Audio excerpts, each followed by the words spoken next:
This is probably going to be too bright, I imagine. Let me get my live chat set up so I can see if anyone does pop in. I can see your comments. And welcome to the 10th anniversary of Green Lantern's release. Released on June 17th, 2011, which was 10 years ago tonight as of me recording this. It is 9:46 p.m. on June 17th, 2021.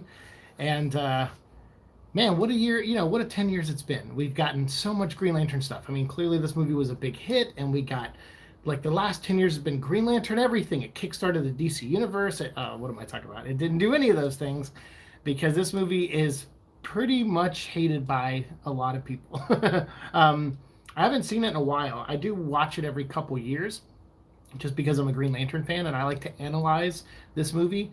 But it is not, I agree with a lot of the criticisms of the movie, for sure. So hold on, let me see if I can shut the volume off before the video starts. I'm like selecting audio and it won't let me like adjust the audio sound. That's amazing. Yeah, I love computers sometimes. Hello, Eric. What's up, dude? Welcome in. We will start the movie here shortly.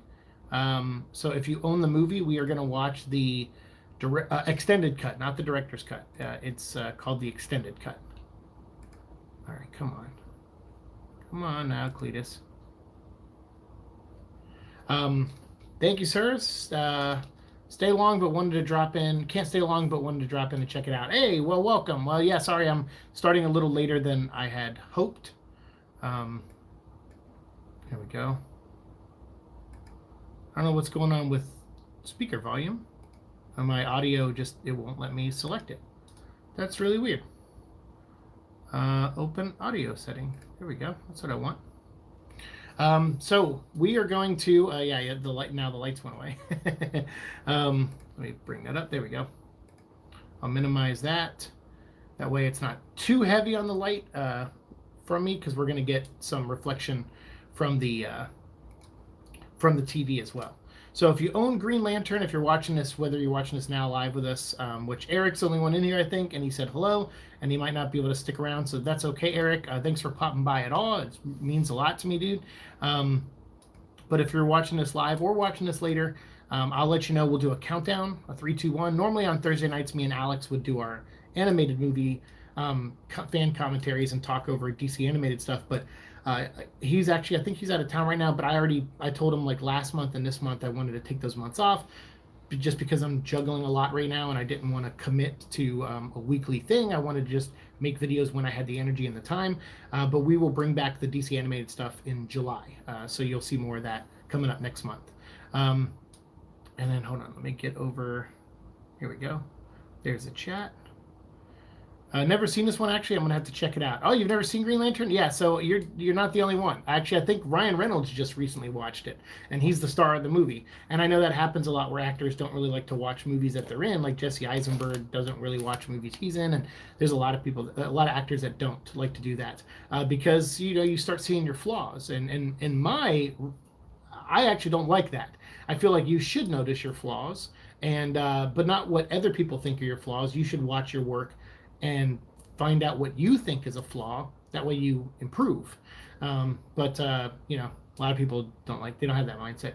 So easy for me to say I'm an ugly guy. I'm not a Ryan Reynolds handsome guy. So we're going to start this movie.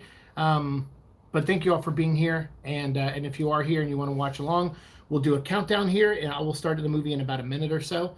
I got some snacks. I got Oreos because Martian Manhunter eats Chocos in the comics, but they're kind of like Oreos. So it was the only real snack I had. Outside of soda, I don't really ingest a lot of sweets. But I had some of these sent to me from a friend, so I was like, oh, okay, that's kind of DC related. And I got like a blue drink in an orange glass, which is kind of like blue for hope for the Blue Lanterns and orange for greed, because I'm the only one drinking it for the Orange Lanterns. Here we go. The movie, I got to restart the movie. Sorry. It just, I pulled the controller, so the cable is right here, and my hand karate chopped the controller and yanked it right off the thing. So we'll start the movie here. Eddie Mullet, what's up? I'm stopping by to do a wellness check on you. See, yesterday Donnie Cates Venom 2, and now this. Um, um, Oh yeah, my video for Venom 200 will go up tomorrow, but I'm not here to talk about Venom. I want to talk about. I mean, this movie is already going to be parts of it are going to be hard enough to get through because as a Green Lantern fan, like Venom, the movie was at least it was kind of fun for me to watch. This I did have some fun in some of the scenes in this movie, but some of this is kind of painful. Just and not just from a fan standpoint, but as someone who knows how to structure, or at least has my version of how stories should be structured and stuff like that, and how much you should cram into a movie. And this I feel like has a little too much in it, but we'll get to that. So what's up? Hey Andrew. Hey, is it Rami or Rami? How do I pronounce that? Because you've been really cool. You've been posting on my Tressé videos. Episode 3 review went up today. I still haven't watched, or I watched 4, 5, and 6, but I kind of fell asleep during episode 6. And it's not because the show bored me or anything. It was because it was like 4 a.m. when I started watching them. So I need to rewatch them and take some notes. So once I do, I will plan my reviews for 4, 5, and 6 for next week. I didn't mean to bring up the V word. Sorry. That's okay. No. But we'll talk about tomorrow's Venom Day. The reason I'm late to this episode is because I was exporting 2 videos for tomorrow for Venom vlog. So my Venom 200 review and my remaining King in Black tie-in reviews. Both those videos are finished, are 100% edited, and they will be going up tomorrow, 1 in the morning and 1 in the afternoon. I'll schedule them because I got to work tomorrow. So it's been 10 years. I know, 10 years since this movie. So let me just briefly talk about one thing before we get started. This movie, I think a lot of people misconstrue when I say Green Lantern's my favorite superhero. I think a lot of people think that means I love this movie, and I don't hate this movie like a lot of people do. Like, this has a 26% Rotten Tomatoes score. I don't think this movie is that bad. I've certainly seen way worse movies, especially superhero movies, than this movie. So I don't hate this movie. I'm like in the middle. Like, Venom, I think I gave like a 7 out of 10. This I'd probably give like a 6 out of 10. Like, I don't like this. I don't dislike this that much more than than Venom. So I still have criticisms of it, but there's enough in here where I'm like, okay, there's some good in here. And I think this could have been a better movie. Just like I think Venom, I think could have been a little bit of a better movie too. But this was important to me because Green Lantern is my favorite superhero. And if you haven't watched my video on that, please check that out. I posted it a couple days ago, episode 7 of Seek NR. It's basically the video I made because 10 years ago of June 15th, I was here at the Green Lantern movie premiere at Grauman's Chinese Theater on Hollywood Boulevard. It was the first movie, I believe, that I saw when I got back to Los Angeles after my brain aneurysm and, being back home for a while, recovering and then being back home for a while and things like that. So this was one of the reasons I came back to LA was not just because that's where some of my memories still was my life in LA, but also because I'm a big Green Lantern fan and I wanted to be in LA in case they did a premiere in LA. And as sure as anything, I got to LA and I don't know, maybe 2 months later, they did a premiere at Chinese Theater. And Golden Apple Comics gave me a ticket. It wasn't this one. It was like a printed out one. So it wasn't a guarantee. So I had to go stand in line. I took the day off work. I went and stood in line for I think 6 hours, maybe. I was standing out in the sun at Grauman's. I thought it was just a premiere. I didn't know it was the red carpet one until I got there. I looked at because Golden Apple was like, come to the store, pick up your pass. It'll tell you where to go.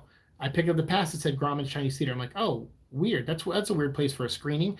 And I get there, and they have the red carpet. They have the spaceship out there. They had all that stuff, and I was not prepared for any of that.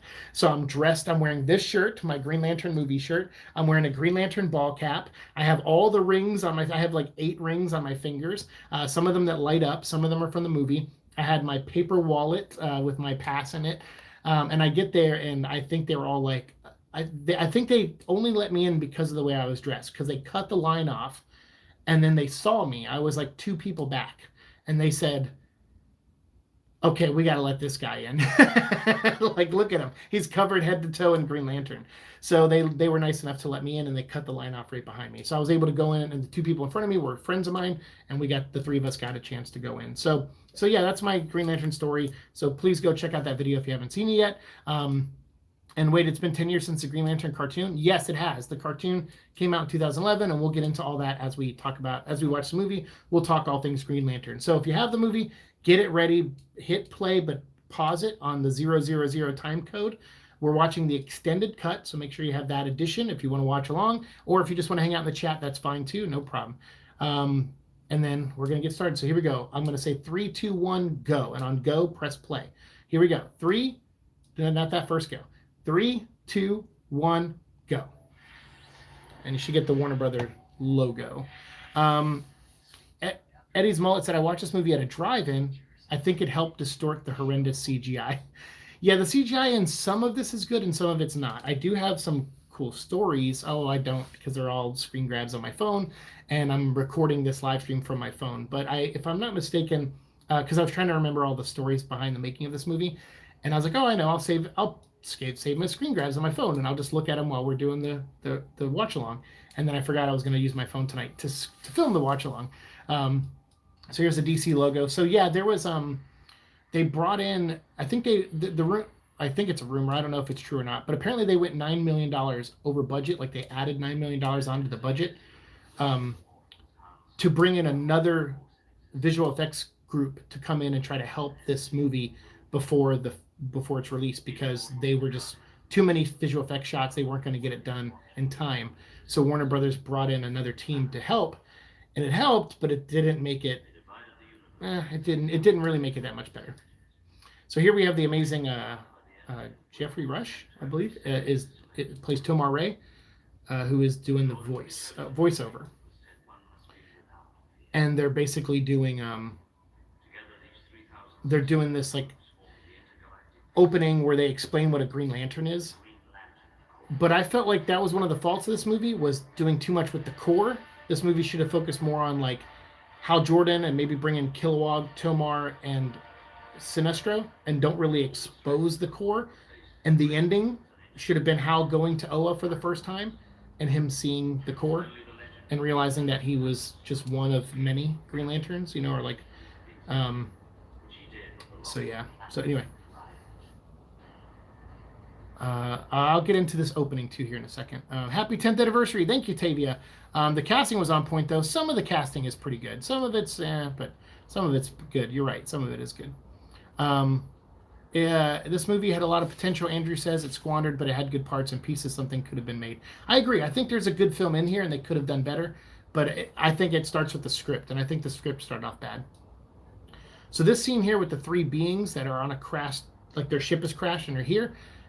There's 5 tie-in comic books that came out the week before this movie came out, and each tie-in focuses on a different character, like Tomar Ray, Kilowog, Hal Jordan, shows the events they live leading up to the opening of the movie here.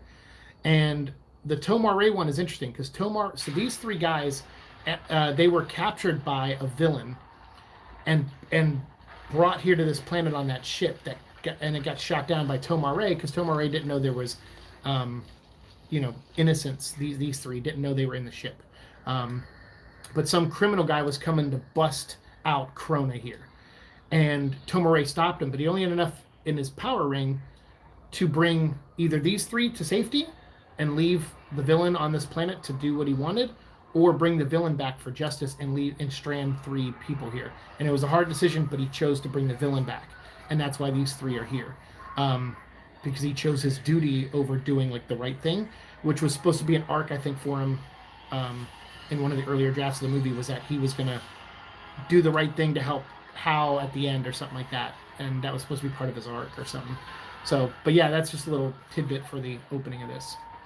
So these 3, because they crash landed in here and they feel fear, Krona's able to suck their fear out because they're in the lost sector and he's here having tapped into the yellow energy.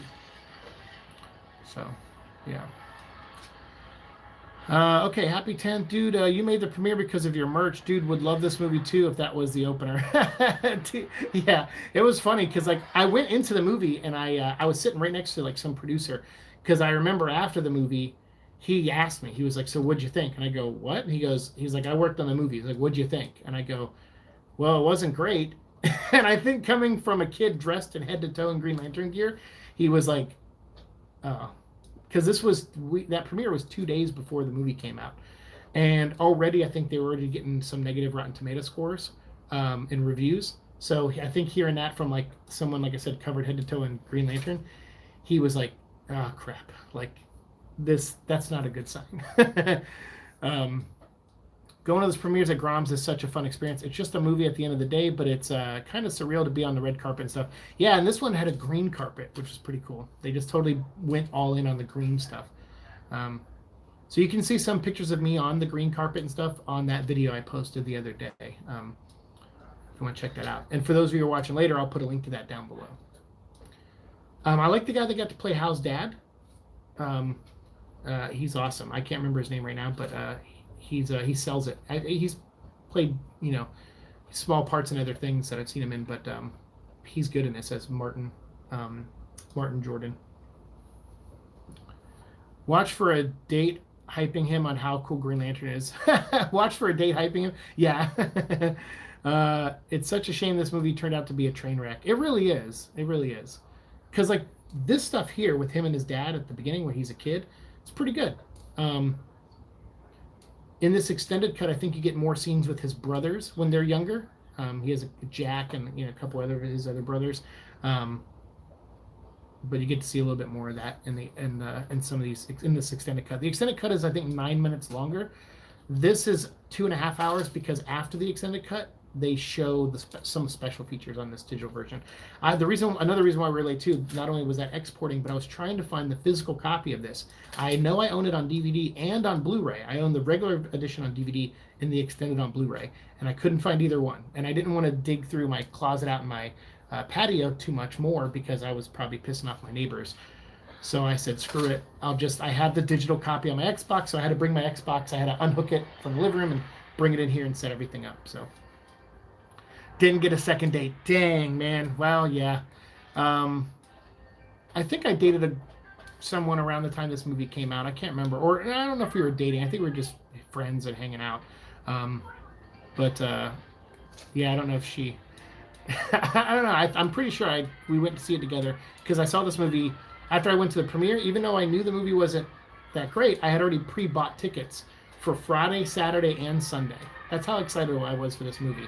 I pre-bought tickets to see it every day, Friday, Saturday, and Sunday. And I bought 2 tickets for each day, so I brought a friend each time. And it got harder and harder to watch the movie. But by the end, I think after watching it like 3 times, I was like, oh, God. But then once I watched it like 5, 6, and 7 times, I kind of really started analyzing the movie. And I think this is one of those first movies that wasn't well received, that I was just like, well, what does work? And this movie helped me start analyzing movies in a different way. Yeah, Green Lantern is definitely a character that can work because there's at the core, they say in this movie that you have to be without fear, but that's not it. You have to be able to overcome fear. That's the big difference. So all of us feel fear. If you don't, you're like a sociopath. So to say you're without fear that's stupid. But to say that you feel the fear, but you don't let it win, that's what a Green Lantern is. So then we got set up with Carol. And we have her dad, Carl, there. This is from the comic where I have Secret Origin right here, the Ryan Reynolds cover, where he does the introduction. In the opening scene, you have Hal holding his dad's jacket, watching his dad take off in an airplane. So yeah, pretty cool. And then here's a character that shouldn't even be in this movie, Hector Hammond. If you're gonna do a villain and you're gonna do Parallax, you're gonna do all that, just make it Parallax. I noticed Jeff Johns does this a lot. Jeff Johns is a co-producer of this movie, and I also know that there was a draft. Originally, this movie was going to be made in 1997, and they had a script going around. They offered it to Kevin Smith. He turned it down. They got some other writer involved. Finally, in 2004, I think like Robert Smigel came up with a comedy. He was going to do Green Lantern as a buddy cop space comedy with Jack Black playing, I think, Hal Jordan. And then like they were thinking about it for like a little while, and then because of the internet saying no, this sucks, and this was in like 2004, and at that point Warner Brothers was listening to the internet, so you knew like they have a track record of just like not committing to anything. But again, this was a bad idea, so I'm glad they did listen to the internet. But they were going to make a comedy of with Jack Black, and then that got scrapped. And then some actor came in and wrote a script, and he wanted to star in it, and he wanted to do a trilogy. And in the first movie, he wanted to introduce himself as Jon Stewart. The second one, he wanted to introduce Hal Jordan and the Corps, and then in the third movie, he wanted to introduce the Justice League. And he co-wrote a screenplay for the first movie. And they were going to make that up until June of 2007, and then they scrapped it. And then 2 months later, they hired Greg Berlanti and Michael Green and Mark Guggenheim to write the first draft of this script, which was Hal Jordan versus Hector Hammond. And it didn't have, I don't think, any of the parallax stuff in it. So maybe I would have liked that movie, even though I don't really like Hector Hammond that much as a villain, really, unless you're going to make him, like, with the big head, make him actually look like Hector Hammond. But one villain, just one, and you already have Sinestro there, who's going to be slowly getting worse throughout the movie anyway, and potentially be a future bad guy. So to me, you already have enough. But I notice every time Jeff Johns produces something, and I do know the script was changed after the writers read Secret Origin, and they decided to add the parallax stuff in it. But Jeff Johns, a lot of times he has favorite characters, and he overstuffs his stuff. Like if you watch Titans, he produces that show.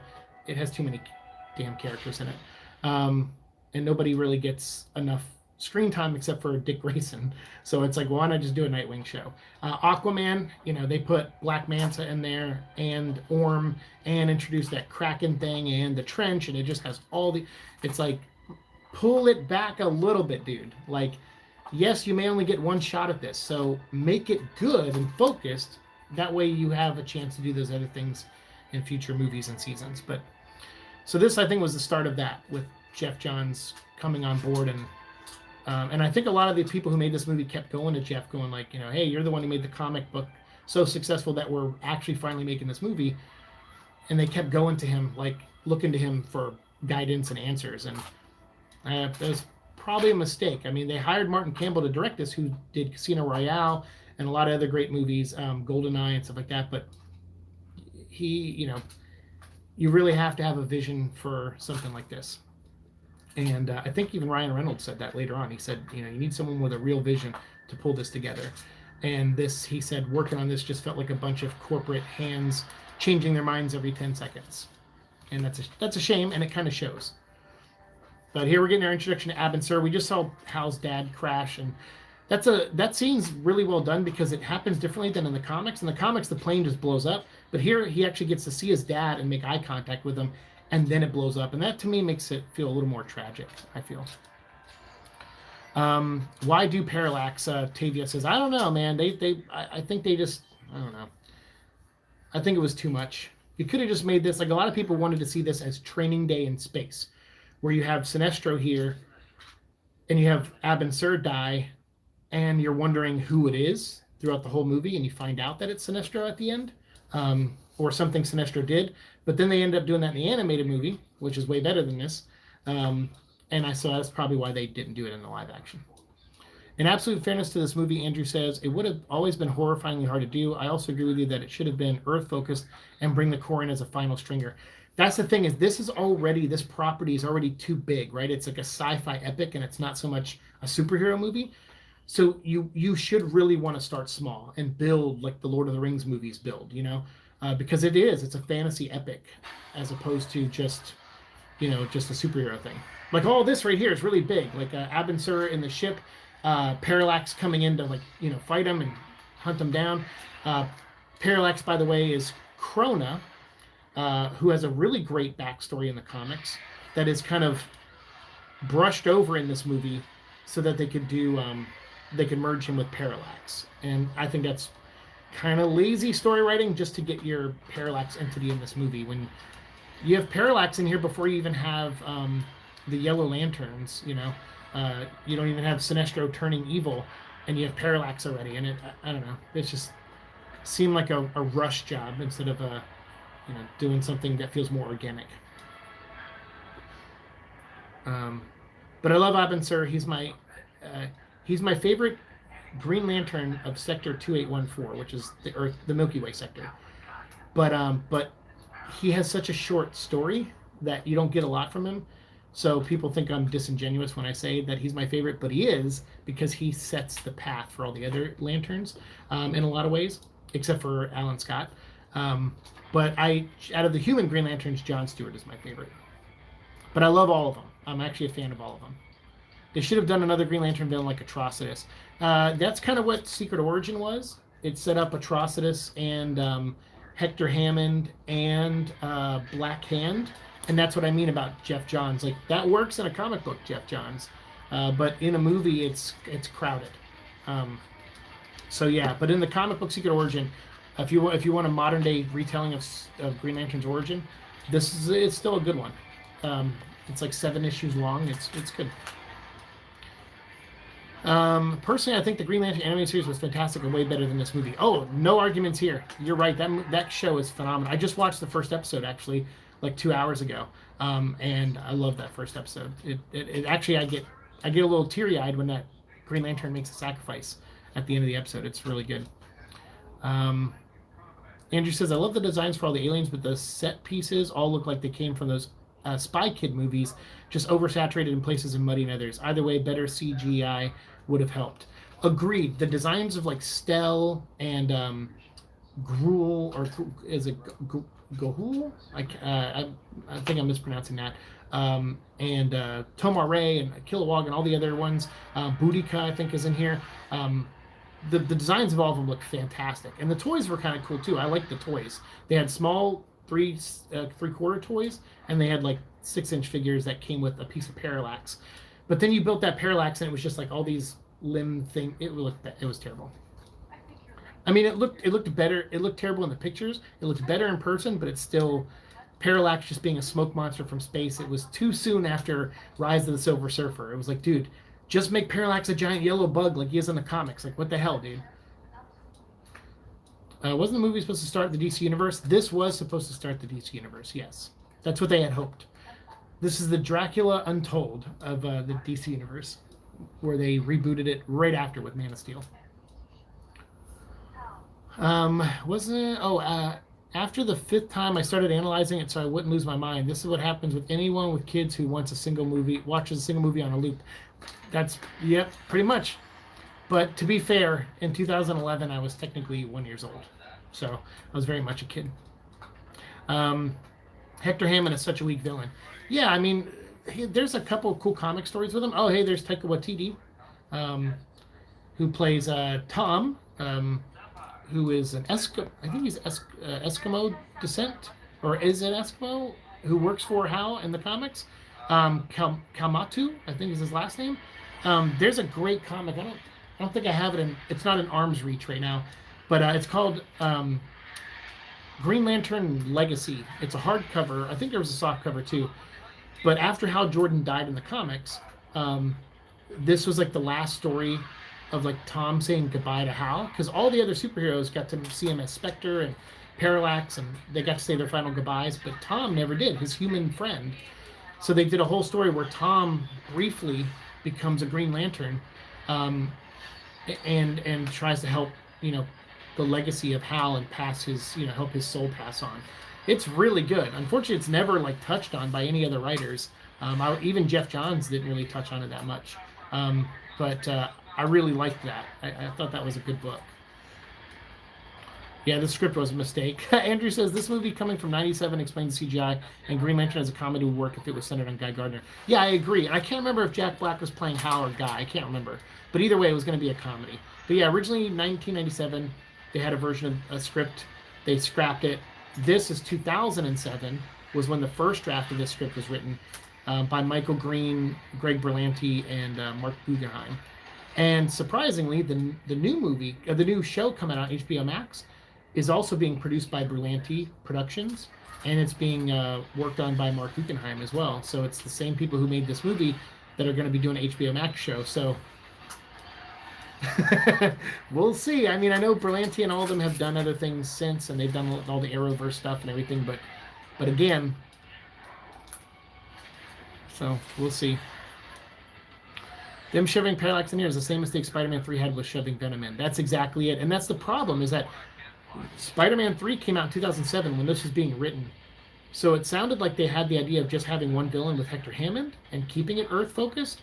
But then they read Secret Origin and they were like, oh, let's look at all this new lore that Jeff is adding. Let's add that to the movie. Because people are going to want to see that. And I think that was the downfall. That was the beginning of the downfall. Because then someone with a clearer head didn't look at the script and go, no. But here we have Hal doing a test pilot thing. He's outsmarting these two drone ships. And he's going to put his own life in danger. And his ship is going to malfunction. I always saw the story of Green Lantern. If you've ever seen Macross Plus, that's how I've always seen this story told in live action. Macross Plus is this really great anime that's built off of the Macross universe and subsequently the Robotech universe, kind of. But in that, you have Isamu Dyson, who's like this hotshot pilot like Hal Jordan, and you have his rival pilot who controls his plane with his mind. And Isamu is piloting the plane like old school style, and they're trying to test them to see if it's better to have ships that you can use your mind to pilot or stick to the old ways.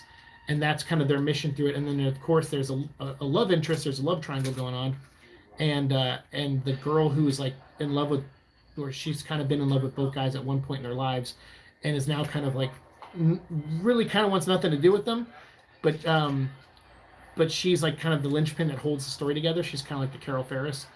I always saw that because Macross Plus is like Top Gun, but in anime form, where you have like planes that transform, and stuff, like Robotech style. I don't want that in this movie, obviously, but I was just thinking like that style, that aesthetic. And then by the end of Macross Plus, it becomes a full-on space opera. And I'm like, yeah, that's what Green Lantern should be. It should start kind of small and intimate and focus on a few characters and then build and build. By the way, thanks for the 6 thumbs up, everybody that's here. I appreciate it. Yeah, stupid corporate is right, Tavia. So basically, First Flight except live action. No, I mean First Flight's good, but I wouldn't. Yeah, that's what we were talking about earlier, right? They wanted to do First Flight, or fans wanted to see something more along the lines of Training Day, where Sinestro is like bad cop and he's training Hal, but you find out that he's the one who actually killed Abin Sur at the end. He didn't want to, but he had to, kind of thing. And then that he gave into fear, and he becomes like the first Yellow Lantern. I think people wanted to see more of that than pretty much anything we got in this movie. Like, and I would have too. I would rather seen Sinestro slowly turn throughout the course of this movie, and that be the villain, as opposed to Hector Hammond and Parallax, which I thought were both terrible. Krona is the one that tried to look at the beginning of time. Yes. So I actually have a shirt here. I'm glad you brought that up. Krona was right. So when around the time this movie was coming out, I was on I can't remember the website. I can't remember at all. I don't think the tag says it at all either. But Anvil is the people that made the shirt or printed the shirt. But there was a website that was like, hey, if you order business cards from us, we'll throw in a free T-shirt of your own design. But it wasn't really free unless you used their font and their images. So they actually had this image of a hand opening with a light coming out of it, which is reminiscent of the DC universe, the hand, with at the beginning of time. And then I just used one of their fonts to put Krona was right. And I wore this shirt when I met Jeff Johns at Comic-Con later that year, and I met Dan DiDio and Pete Tomasi and all those guys. So yes, and Bob Wayne. So yeah, it was pretty awesome. So I love that shirt. But yeah, Krona, his crime as a Guardian was that he broke away from the Guardians. He named himself, Krona, which they're not supposed to have names. They're supposed to be anonymous. They all have names now, but there was a time where they didn't. And he went back to the beginning of time to see how time started, and knowing that could undo time. And but he was like, I'm not going to be afraid. I'm going to go back and do it. And he did, and that's what made him the rogue guardian, the one that went evil. So they decided to combine his story with Parallax's in this one, which, yeah, I don't know, didn't really like that. Krone is kind of a neat idea on his own, and Parallax is a neat idea on its own. So merging them just feels like lazy storytelling. It's almost like that Spider-Man script that was going around for a while before the Sam Raimi one was made, where the script was Dr. Octopus and Green Goblin were the villains, and both of them and Spider-Man were all going to get their powers in one scene, which they ended up doing in the Ultimate Comics, actually. Brian Michael Bendis had one explosion lab thing cause both Dr. Octopus and Green Goblin. And to me, that's just lazy writing. Yeah, and merging Krone and Parallax was a mistake. I agree, Tavia. Personally, my favorite Green Lantern is John Stewart, Tavia says. Also, Jessica Cruz is amazing. You know, I didn't realize how cool Jessica Cruz was, because when she first came about, I hadn't been reading a lot of Green Lantern comics during that time. So I was collecting them, but I wasn't really reading them, which I do sometimes because I'm that much of a fan. I want to just buy. But anyway, so if I have the money. So when I finally got around to reading the Jessica stuff, I actually really liked her. And then I really liked that Justice League versus the Fatal Five animated movie. That made me really like Jessica, because she suffers from some things that I do about like agoraphobia and other things like that. And when I was watching that movie, it made me really connect to her. And it was really awesome, because her she's like afraid of going outside. She has anxiety, but she gets over that to save the day at the end. And I'm like, I have to get over that as much as possible just to go to work sometimes, you know. And when I get to work, luckily I work with good people, so they make me feel comfortable. I don't start freaking out. I mean, I do have my moments, but when I have good people around me, I tend to freak out less. So I like Jessica Cruz. This scene's great, where Ryan Reynolds is Hal Jordan, comes back home to see his nephews, and nobody but Jack, like his younger brother, really like him. Or maybe Jack's the one who yelled at him. But he's got three brothers, and none of them really like him except his youngest brother. His youngest brother kind of looks up to him. It's his 11th birthday, which you guys know 11 is my lucky number. In this scene, you can see in the background, you can see the race car track. You can see a couple things in this that Hal Jordan will later use as constructs to fight back against Parallax. I wish there was a little bit more focus and emphasis on that, because it shows that he says it right here, I'm a total screw up, but the one thing I know how to do is fly, and I think be here for his nephew. I think he's starting to realize there's some parallels between him and his dad, because now he's talking to a kid in his bedroom just like his dad talked to him at the beginning. So you see, he's kind of looking around the room and sees, like, he grabs the baseball, like all this stuff. He's kind of looking around while he's talking to his nephew. And that's a really neat, subtle thing, because like I said, later Hal uses some of the stuff in this room to fight back. And I like that. And that's kind of how Hal is. Hal Jordan is not like Kyle Rayner. He's not creative. He's not he will make a baseball bat, and hit you with it with his construct, because he's not like a creative guy. He'll make a jet and crash it into you because he knows how to crash planes. He's kind of a blunt object, Hal Jordan, sometimes. But that's what I like about him. That's what separates him from the other Lanterns. But this scene here with his nephew is a really good scene.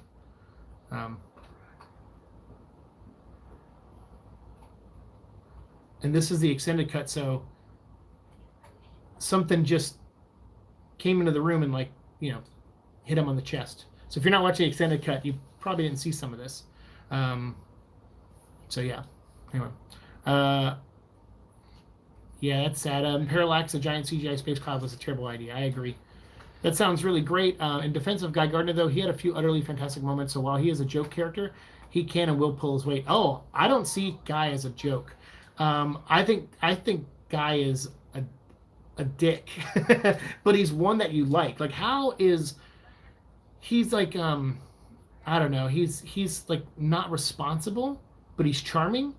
Guy is not really charming, but he's like the douchebag friend that you have that you. He's not so much of a douche that you don't want to be his friend. You know, he's just douchey enough to where he's useful in a bar fight or other things like that. But he's not like a complete and utter piece of crap. But there's something likable about Guy Gardner, and I like Guy. I'm actually a big fan of that guy. I love all of the Human Lanterns. I do. So yeah, I don't mean to call him a joke. He's great for levity. See there, he just used the car toy, and so now he'll do that later on too. This scene looks so terrible, where he gets picked up and yanked. I think they filmed a lot of this in Louisiana, and they wanted Louisiana to be double for Coast City, which I just think is really weird. Coast City comes across more of like a San Francisco to me, but I think it's cheaper. It was cheaper at the time to shoot in Louisiana, because I think they were originally going to shoot this movie in Australia at the Fox Studios, and then that didn't happen.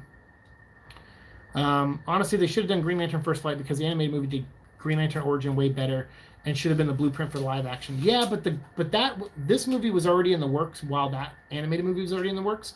So there's no, I don't think it would have been possible for them to copy what one did. You know.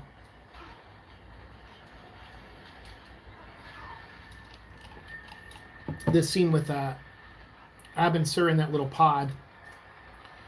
Again, the screenwriters of this, in their original draft, they couldn't figure out why Abin Sur would be in a ship when he's a Green Lantern, because in the old comics he crash landed in a ship.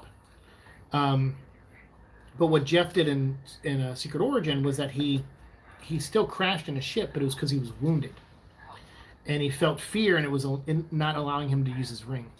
So once Jeff wrote that, that's what they put in the movie here.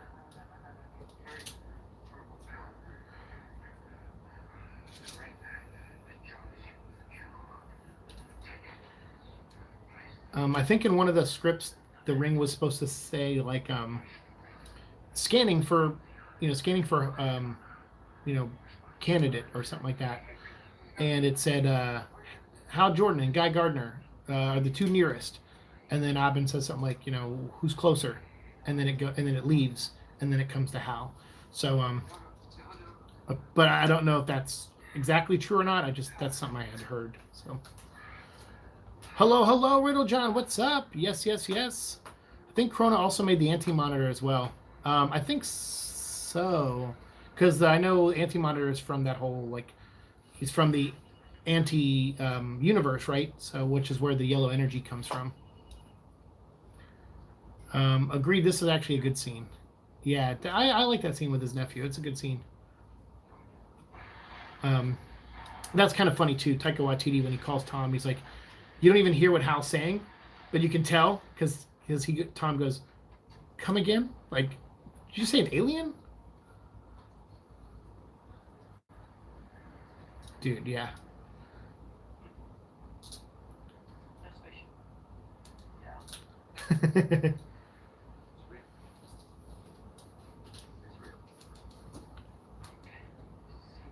I like that he goes, he's like, you got the lantern? Say the oath. And he's like, yeah, the oath.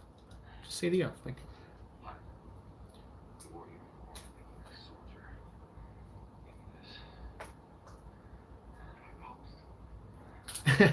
he gave me this. He proposed, but I like that. I like the dot connecting Hal does.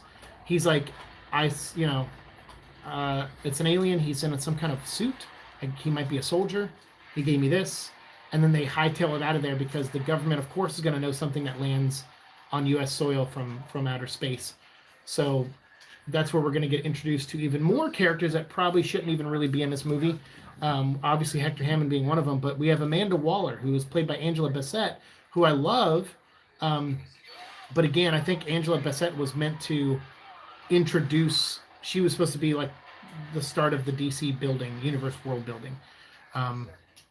So I think they probably promised Angela Bassett more stuff to do. But yeah, this movie never got a sequel, so it didn't happen. I love that. He goes, wait, responsibility is like you? No, I don't. That doesn't sound like you, Hal. And that show the things in the background is a great Chekhov's gun and storytelling via set design. I love set design as part of the story instead of just window dressing. I agree, Andrew. And this movie has some of it because Martin Campbell is a very good filmmaker. Like I said, he made GoldenEye. This shot looks terrible with Sinestro and it's looking down, and the Guardians on their that looks really bad. And even for 2011 standards, because this is after Iron Man came out and Thor came out. So, and Asgard looked way better than this. But yeah, they didn't really do a lot of practical sets on Oa, which is a shame. Because to me, I'm like, you could have just done like 3 scenes on Oa. This whole movie should have just been like 3 quick scenes on Oa, and then the biggest one being at the end when you introduce the core. So you could have actually built a set and just used it, for those 3 scenes. But what do I know? I'm just a guy. But yeah, so but using the set as a storytelling technique is very good. It's a very good thing to do in movies. And it's something that most people overlook when they review movies. They'll overlook that the set is telling part of the story. I've even made that mistake before. I've missed things on in the background before.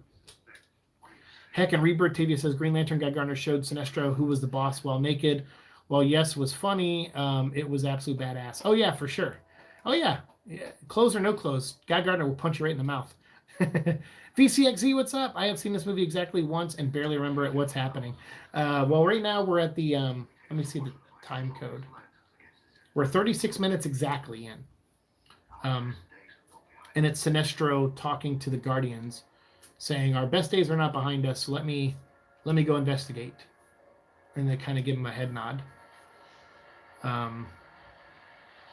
So I guess the meaning of that line is to basically say like that this, like a police department over time, people get complacent, get lazy, duties not being upheld properly. I mean, like I said, in the origin comics that tie into this movie, one of them had Tomar-Ray leaving those 3 astronauts, the alien astronauts, leaving them on the planet Riot and taking the villain with them. And that's why those 3 alien people found Krona. And then now we cut to Hector Hammond, who's like eating some really gross food and putting a little splash of Tabasco on it. And then they try to give him a humorous line here, and it just doesn't play. Like, I like the actor who plays Hector Hammond and other things, but I really just don't like that character in this movie at all. Like I said, there's been some cool stuff in the comics with Hector Hammond, but I mean, not enough to where I would put him in a movie. I would put Black Hand in a movie way before Hector Hammond. And I would probably put in the Manhunters, which there is a video game that ties into this movie, and it introduces Abin Sur's son, Arin Sur, and the Manhunters. And basically after Arin Sur finds out his dad died, and the ring didn't go to Arin Sur, it went to Hal Jordan, he builds a resentment towards the core and activates the Manhunters. And that's kind of the plot of the game, pretty much. I think Amanda Waller was also in this movie. Yes, I just mentioned that. I'm behind on comments, so I'm sorry. But yes, Amanda Waller's coming up right here. She hires Hector Hammond to work with her. But Amanda Waller in this is a scientist, but in one of the flashback comic books, like I said that I was talking about earlier, Tomar-Ray one, there's another one of Abin Sur, and it takes place 20 years before this movie, and Amanda Waller is a soldier, like in Desert Storm or something, and like around the time Hal Jordan was a kid, and Abin Sur witnesses her fight back against like a robotic creation that goes haywire. So in this universe, she's a soldier and a scientist, and then now is heading this alien autopsy. And then I guess the plan was to build her out into someone who would lead the Suicide Squad at some point. I don't know what their future plans with her was, because they never got around to doing them, obviously. Hey, how is everyone? VCX, I'm good, and I think everyone else is too. Thanks for being in here, man. Thanks for the 8 thumbs up, everybody. We are watching Green Lantern for the 10th anniversary. Came out 10 years exactly today, 10 years ago in 2011. Here's Hal with the lantern, which I did own that lantern at one point, and it dropped, unfortunately, and broke. I still have the ring. The ring, when you put it near the lantern, it used to light the lantern up. But when it dropped, it cracked right in half. It fell from a high distance and maybe down a few stairs. Yeah, they wasted her as Amanda Waller. She's a great actress for sure. And absolute fairness, Hal Jordan trying to connect the dots is a good moment, and this goon chase just skip it, right? Are any of you watching this movie with me, or are we just going off of what I'm commenting on? I'm just curious to see if anyone else besides me owns this movie. Amanda Waller is a hard character to write. Most writers just turn her into a manipulative villain. Yeah, and it's funny because most writers, they don't know how to write manipulative characters, and they try to write Amanda Waller, and that's why she's so hard to write for them, because they don't know. Their version of manipulative is her saying, "Hey, I manipulated you." It's like, well, okay, that's not how manipulation works, but yeah, that's so. I think a lot of times writers are just lazy, or they're told to make things very clear so that it plays well in other countries. I think that's mainly the main thing. You'd be surprised. There's a lot of writing nowadays where you turn in a script and it's a really good script, and someone will say, "Hey, this in Egypt they won't get this reference or get that or this," and you're kind of like, "Well, then when you dub it, just dub it in a joke that makes sense or something." And like, no, it's not the joke. It's the way you phrase this. It doesn't work. It's not going to play well. So you'd be surprised how much that actually changes scripts, and then that gets filmed. And then we see it here and we go, that's so dumb. But then someone in another country goes, oh, that was my favorite part. This scene's cool where he's like, he can't figure out the oath. And he's like, touching the ring to the lantern. And then finally it just activates and his eyes go white and then slowly turn green. And he just says the oath. Which I like, because that's one thing is like, how do you convey that information to Hal Jordan? There's a couple different ways you could do it. You could literally have the ring talk like it does in the comic books. But that would be too much like Iron Man, right?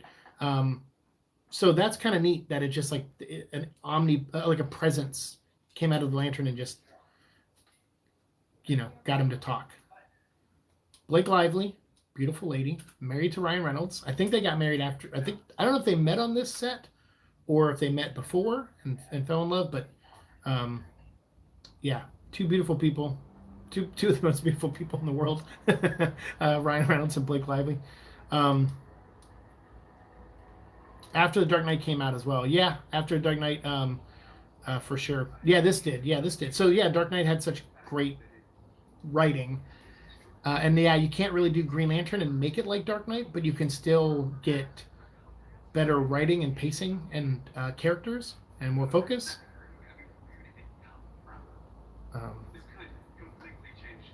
Hector Hammond is such an unlikable character that even the people who hired him to do this job don't want him around anymore. So, Riddle John says, Jason Momoa has said in talks to play Aquaman after the movie to start the DC universe, but because it flopped, it got pushed back. Yeah, that's right. Well, I don't know about that. I mean, I thought Jason Momoa got cast by Zack Snyder, so I don't know if that's a rumor or if that's true or at all. But I think Jason Momoa didn't come into the picture. Who knows? Maybe they were casting for an Aquaman movie back then, and he auditioned. But I think when it came time for Batman vs Superman, Zack picked Jason Momoa after audition. So maybe he auditioned for one before. Tavia says, one Green Lantern who I think is still so boring as Teen Lantern. However, I think the new writer is trying to make that Green Lantern at least interesting. Yeah, Jeffrey Thorne was on our podcast a while back, and he was telling me, and I've been reading his Green Lantern book. I'm like 50-50 on it. I told him I'd be honest. I'll probably have a review of issues 1 through 3 coming out at some point. I'm 50-50 on it. I like kind of the concept and where he's going, but getting there seems to be a little tedious. But I do like what he said about Teen Lantern, where he said he pictures Teen Lantern as a little girl who just is a pathological liar. And so what she says, like how she got the gauntlet, how she got the powers, she's just lying about it. And I'm like, that's interesting, because I think most people, myself included, just assumed everything she said was just she was being honest.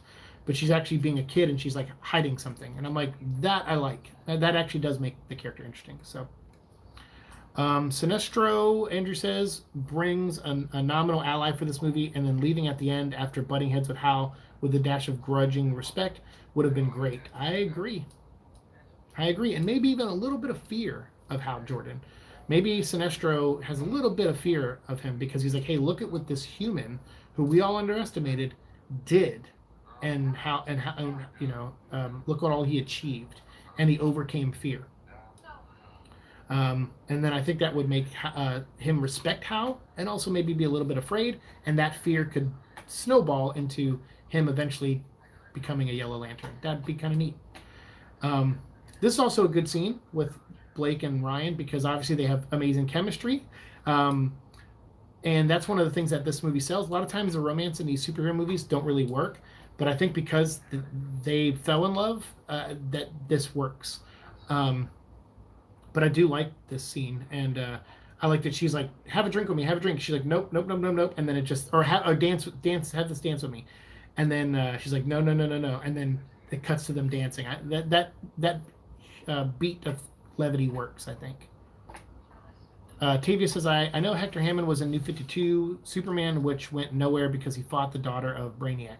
Yeah, there was a cool thing in Rebirth where Superman and Green Lantern had to team up to battle Hector Hammond, who had heard Parallax was coming, and then Parallax went into Superman.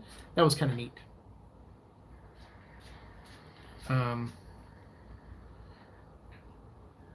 That scene there, I like too, where basically she says how she really feels about Hal, which is he's a dick and things aren't going to work out between them. And this scene, I was like, what? 3 random guys are just beating him up. He just happens to be mugged. But then when you see that it's people who work with him, and they're pissed off about what he did at work, I'm like, okay, that makes sense. Like, that works.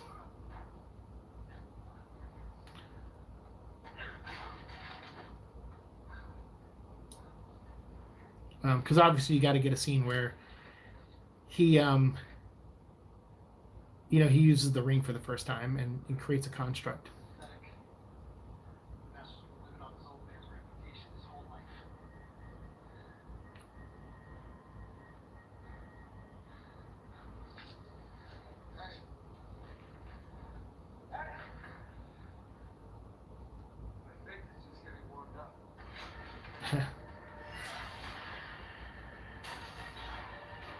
The only downside about that scene that makes Hal a little bit more of a dick is that those guys, they beat him up, and instead of being like, you know what, maybe I deserve this a little bit, which he kind of does a little bit. Maybe he didn't deserve that much of an ass beating, but they were walking away, so they weren't a threat anymore.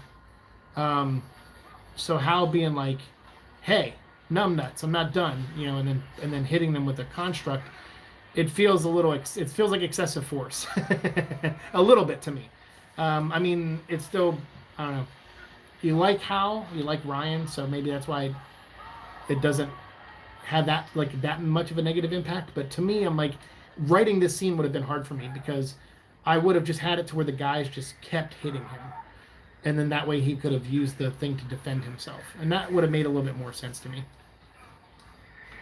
At least the new Amanda Waller and James Gunn Suicide Squad looks great. Yeah, isn't that the same lady who played her in the last Suicide Squad, though? I'm going with your commentary, and I'm not watching this movie. Sorry. That's okay. You don't apologize. You don't have to. I was just curious. I don't own the movie, Andrew says, because of how my eyes are right now. Oh, that's right. I'm just kind of hanging out, try to keep from freaking out over to doing. Oh, no problem, man. Well, thanks for being here, and I hope everything with your eyes improves. I know that you've been going through that, so thanks for reminding me, actually. What, Echo? Don't growl at me. Echo sends his best, too. Tavia says, heck, the latest issue of Suicide Squad had Amanda Waller kidnapped by Red X and went stupid with Red X being a Gary Stu beating everyone. I'm reading a couple DC books right now, but I have a feeling I'm about to drop all of them because I've been giving them, I'm going to give, some of them 5 issues. Some of them I'm already dropping. Green Lantern I'm going to stick with for 2 more issues. I'm going to give it 5 because I like Jeff. But I think pretty soon I'm going to give up reading monthly comics anyway. I'm getting to that age where it's just not worth it to me. I'll read them in trade, um, maybe. Like, I don't know.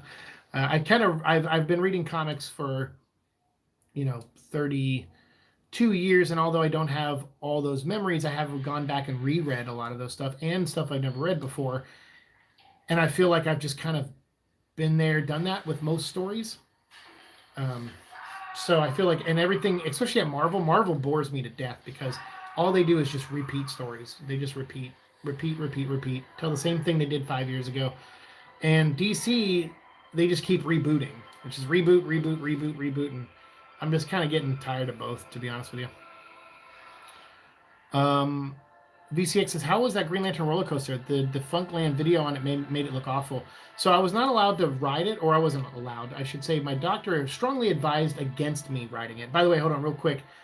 He's in the suit now.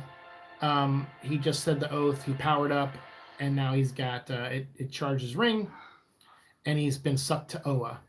And he's got the little mask on, which they CGI'd, which is, how terrible is that? They couldn't even make a mask to go over his face. The whole suit is CGI, which I also think was a bad move. I think the suit should be made out of material to an extent and then enhanced with CG. But they had Ryan Reynolds in a completely gray suit, and I think that's not good. Because you see here where he like stretches his arms, and there's like these tears open up to show flexibility. But I'm like, yeah, you could have still added that onto a real suit. Would have been a lot less work.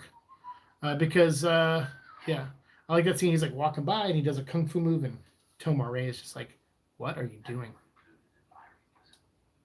But yeah, I'm not a fan of that.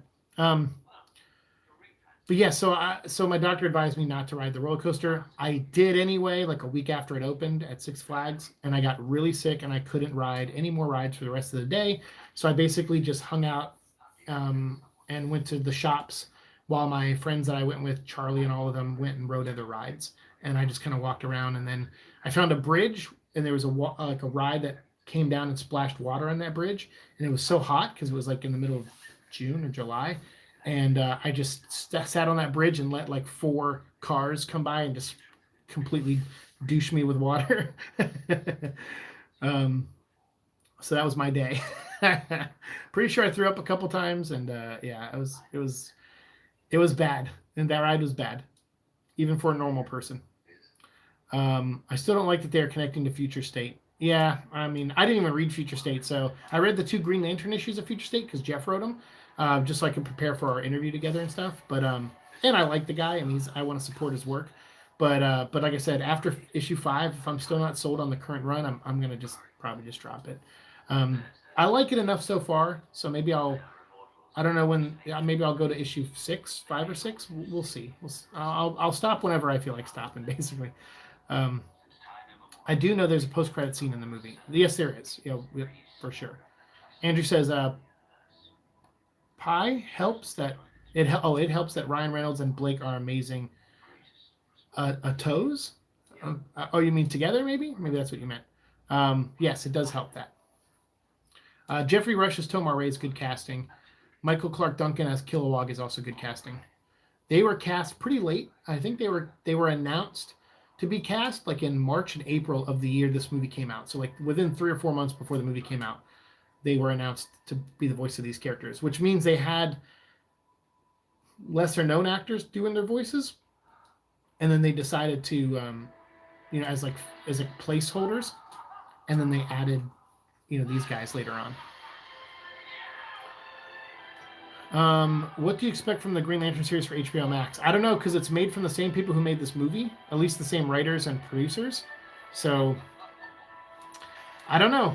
It's Greg Berlanti and Mark Guggenheim who did this movie, and now they're doing the HBO Max show.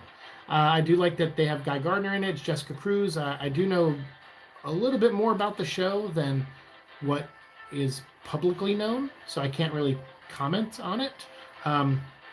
But even saying that, I just based off of the public knowledge stuff, the fact that Berlanti and Guggenheim are on board I'm like, well, I guess there's a chance at a redemption here, but I don't know. We'll see. We'll see.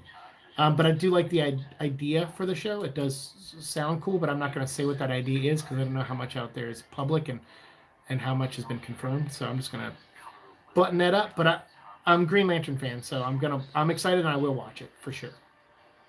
Yep. And Tavia says, Andrew says, Ryan Reynolds makes Hal, even being a showboating, arrogant ass, somehow likable, or at least I want to see what's going to happen next, like Garrett from Deep Space Nine. Oh, yeah, good reference, good connection.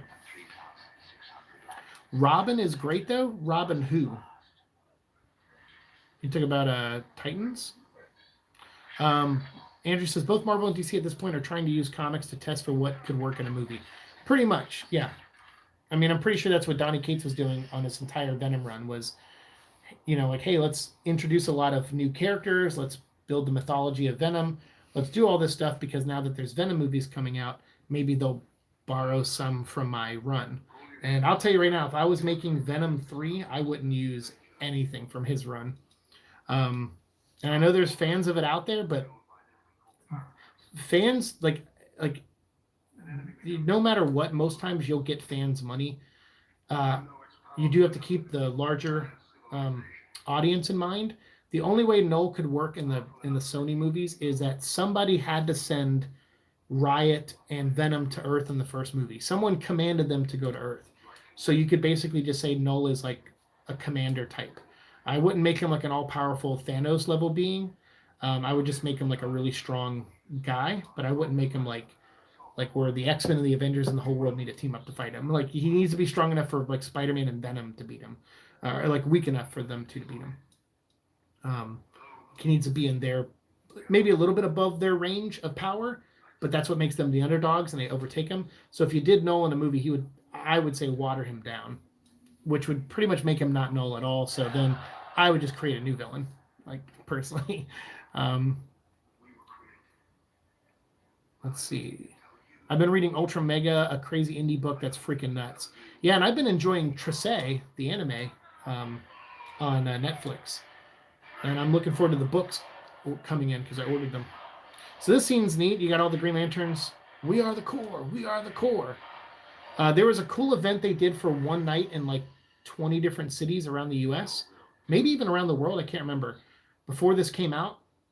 So I went to it. I can't remember if I saved that picture or not. I got to find it if so. But there was an event. They had it at the Grove in LA, over by where I used to work at Dancing with the Stars, where American Idol's filmed. And behind there's the Grove, which is like there's a movie theater there. That's where I saw Venom and met Tom Hardy with my friend Andrew. And they had an event there where they're like, hey, come down here. We're going to give you all a ring. We're going to take a big group photo, and we're going to shine a Green Lantern light in the sky or something like that. And they did. It didn't look as cool as it sounded, but I think like 50 or so people showed up, and it was pretty neat. And I went and, I had my Green Lantern shirt on. I had my own rings, but I took the one they gave me anyway, and it was awesome. It was a good time. And I think they gave us like a little poster or something like that too. Yeah, here we go. Kilowog. I had all the toys for this movie too. I had every single one of them, and then I had to sell them, not because I wanted to.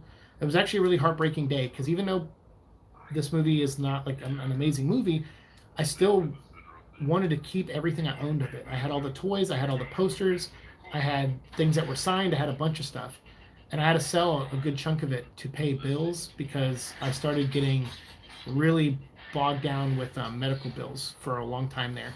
So I was trying to just keep up with them and not just paying like the minimum, like $5 or $10.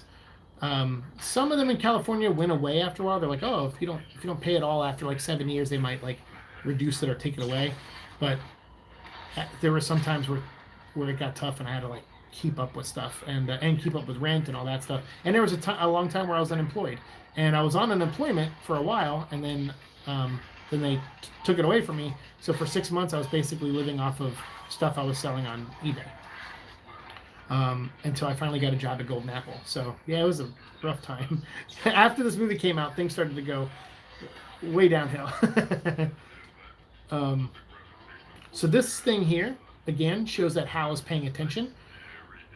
Kilowog made a construct of a sun that has a gravity inversion that it pulls things towards it. That is something that Hal is going to use later on. So it shows that Hal's paying attention. He's a good pilot, and he's a jerk for sure, and he's not responsible at times, but he's a good pilot because he pays attention, and he knows what the rules are, which is why he feels comfortable breaking them.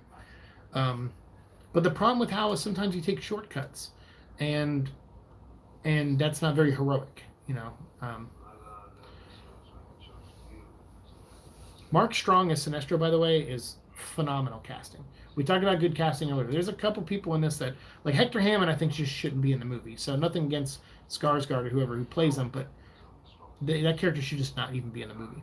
But Mark Strong as Sinestro, he's so good that I want more scenes with him. Like, and how could the people who made this movie not go take the script and just go add more Mark Strong scenes? We need this guy.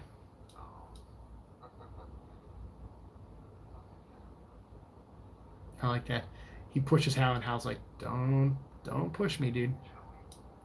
I agree with you. The suit should have been real with CGI enhancements, much like how Tron Legacy suits did theirs. Yes. If you ever do a live stream of Tron Legacy, I'm absolutely down for it. Maybe, because I like that movie.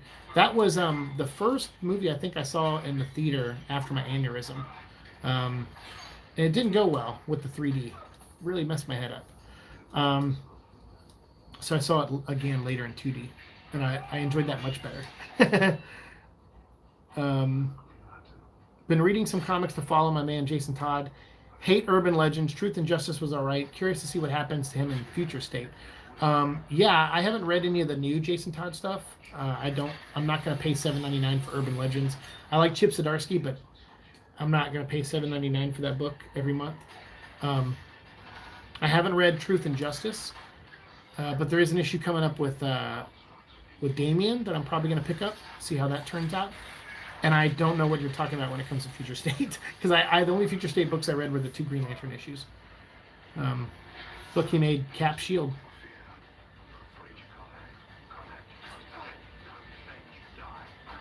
I like this. Sinestro like really beats his ass, like as far as just like outsmarts him and wits him, and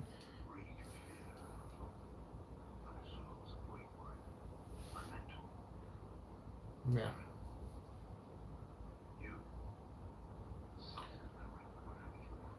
I like this too because this happens sometimes in like military and police. It's like where you lose someone who was good and had a lot of respect from their coworkers and fellow, you know, soldiers and stuff, and then you have the new guy come in, and there's sometimes it's hard to accept the new guy.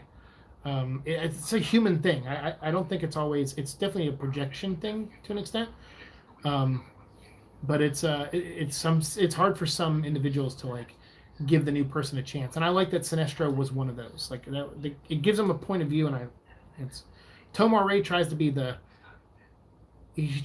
one who's like, hey, look, it shows you for a reason, and the ring doesn't make mistakes. I believe in the ring, and Hal's kind of like, nah, it made a mistake, man. Like, look at me, I'm a chump, you know. And he's like, I'm not even a good guy. Like the girl I like doesn't even. She knows I'm not worth it. You know, like I can't. I'm crashing planes left and right. Like I'm pissing off my coworkers. Like, yeah. But yeah, Jason Todd stuff. I haven't really been reading a lot of things with him in it lately, but I do love Jason. But I haven't read any of that stuff. I'm hoping that Tom Taylor Superman book does succeed, and maybe he can undo the damage caused by Bendis, and hopefully he can fix my boy John Kent. Yeah, I mean, I don't know. It sounds like John Kent's going to be called Superman from now on, so I don't think they plan on de-aging Jonathan anytime soon. Robin Damian Wayne book was great. I do like that, because it's basically Mortal Kombat with Damian, which is kind of fun. Kilowog's training scene was good. It shows that he had to step up his game. I like that, yeah. But he took a shortcut. He kicked him in the nuts, which thankfully still works for giant pigmen like Kilowog. Or what's his planet's name? Bolarax or something like that. I'm blanking. It's been a while. It's been a while since I've had to really apply my Green Lantern knowledge. Mark Strong as Sinestro is the best. Yeah, he's awesome. Tron Legacy, that movie was fantastic. I know, I love that movie. Great soundtrack too. But I like that movie. I think the first Tron came out the year I was born. And the second Tron came out the year I was reborn. How weird is that? I just noticed that. See all this, like Hector Hammond's like, you can hear people's thoughts, and he's like, and it's clear he did that, and the whole class knows it. And he's a teacher. Like, I don't know, all of this stuff. I'm just like, what do you need this for? Like, it just, like, he's such a terrible villain. Like, who's afraid of Hector Hammond?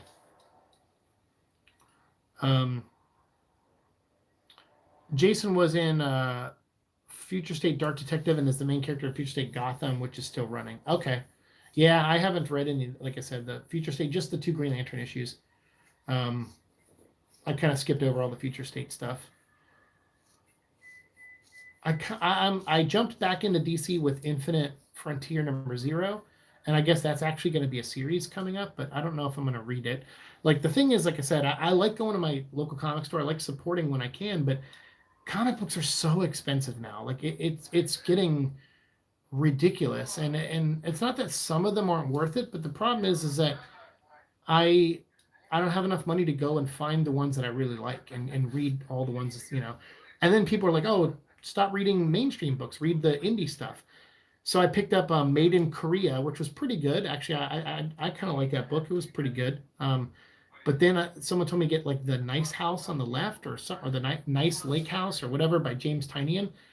And everybody's praising that book, and I thought it was just a giant pile of shit. Like not even like Donny Cates I'm critical of, but I don't think most of his stuff is shitty.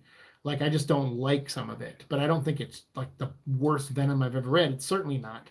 But James Tynion, I think sometimes he writes some of the worst stuff I've ever read.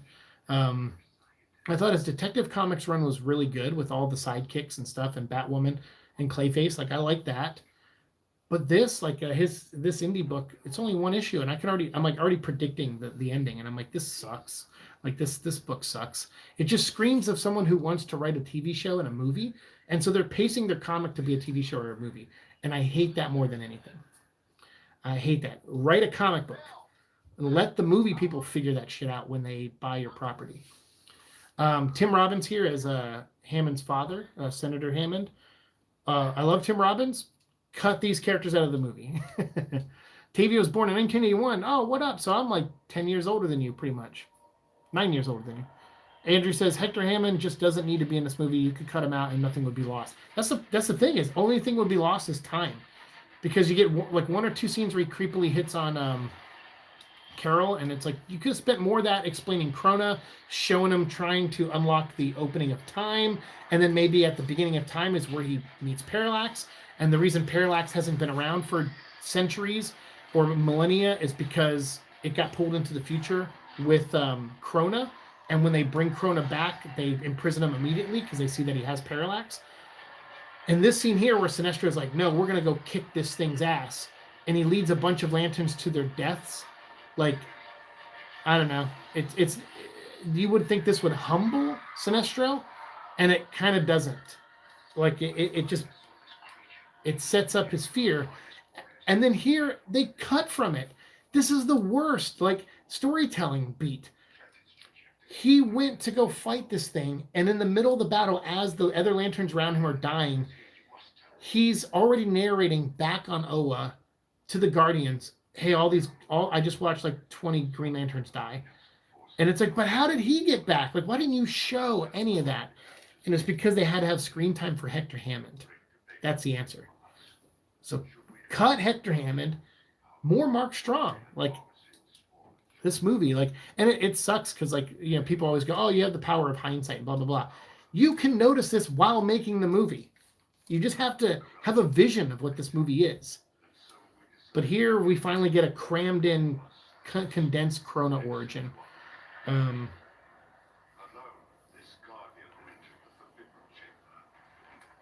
Yeah, the Forbidden Chamber. It's so, like, bland and boring. Like, they're just like, they probably wrote an interesting origin, And then some executive came in and said, no, just call it the Forbidden Chamber and just call it this and just make it look like that. They just just keep dumbing it down so that it will translate, everywhere. And it's like, I get it. These movies should have fans all around the world. I don't want to exclude anyone. But at the same time, like, if you have a story, that needs to be the focus. And so the writer writes the story, and if the director wants to add or embellish or change or whatever, let that happen through that process. And yes, producers and executives should have some input because it's a collaborative effort, but everyone needs to learn there's a balance. And I feel like you have executives who just want their way, and then you have creative people who just want their way. And it's like, well, you guys need to work together. And so anytime you see a movie that you're like, this movie's awesome, and most people agree, like it has like a 98% rating online, and it's got like a 9 out of 10 and on Blu-ray ratings and Amazon and Hulu and everywhere, it's like rated well. That means majority of people like it. That means that movie did something right. Everyone who collaborated found the middle ground and made it work. Yeah, I don't know. But when you see a movie that gets like a 26, now I feel like this movie is not a 26 percenter on for scores, but it's not much higher than that. Maybe like a 50 percenter. I miss comics being $2.99. Well, you can still buy Spawn. It's $2.99 for right now, at least.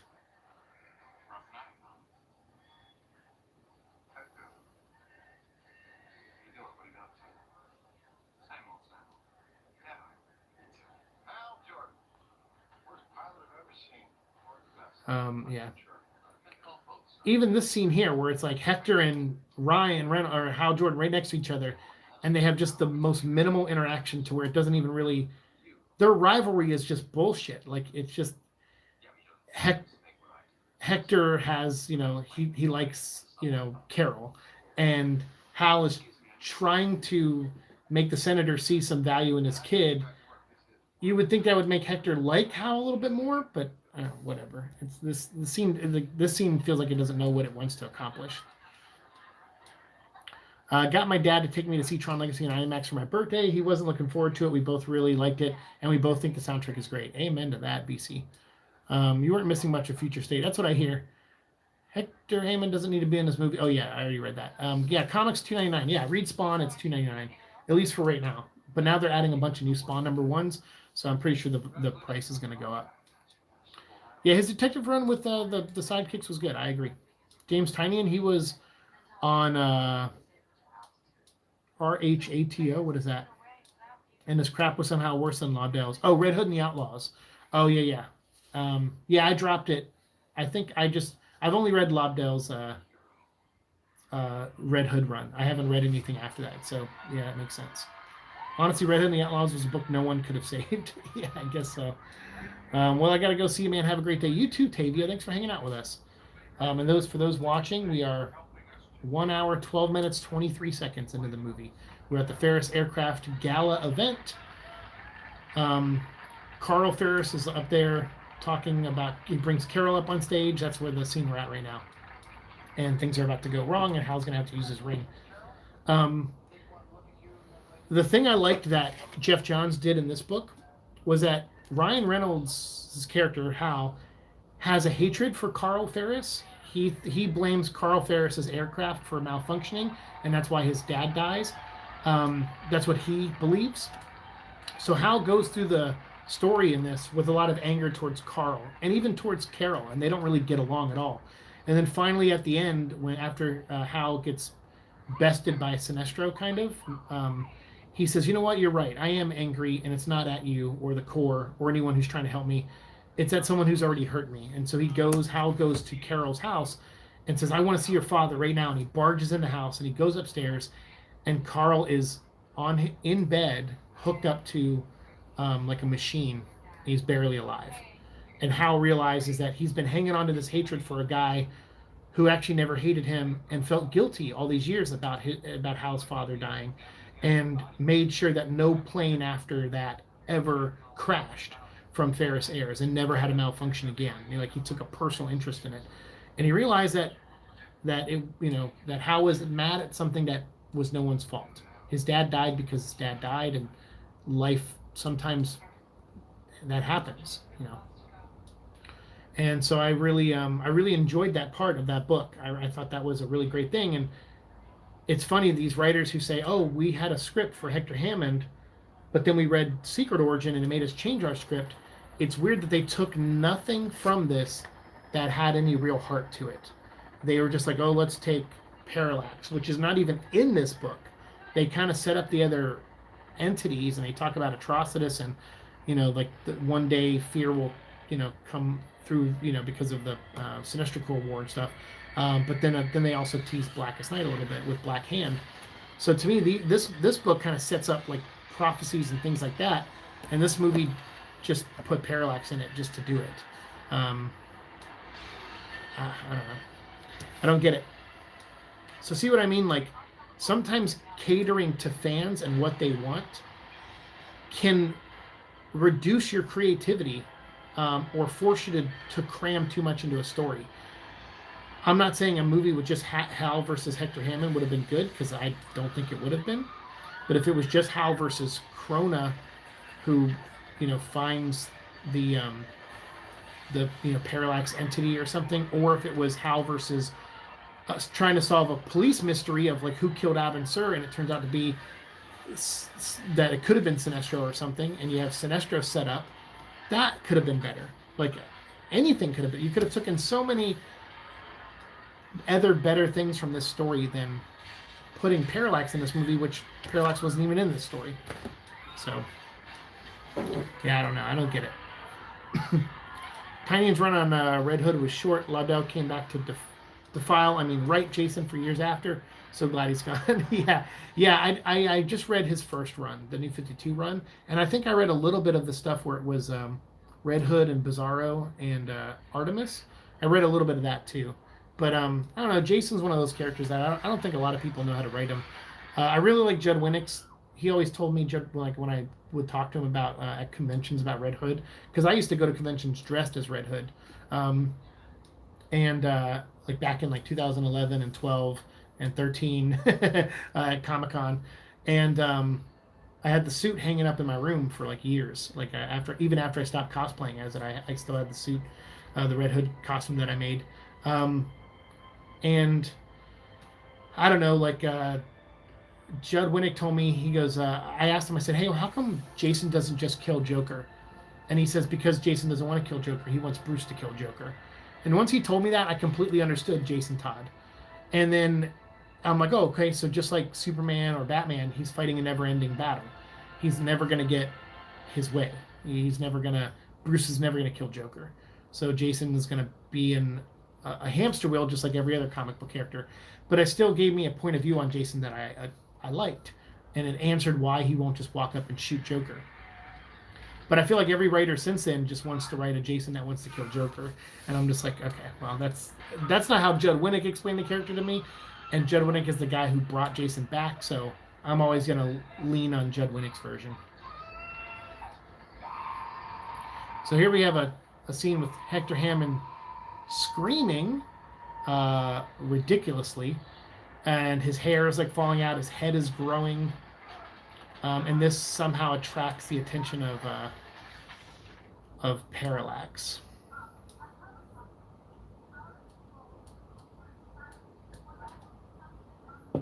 Every scene with Hector Hammond, I can't help but think, what other story could you have focused on besides spending time on this story? And that, to me, signifies a character that could easily be cut, like we talked about earlier.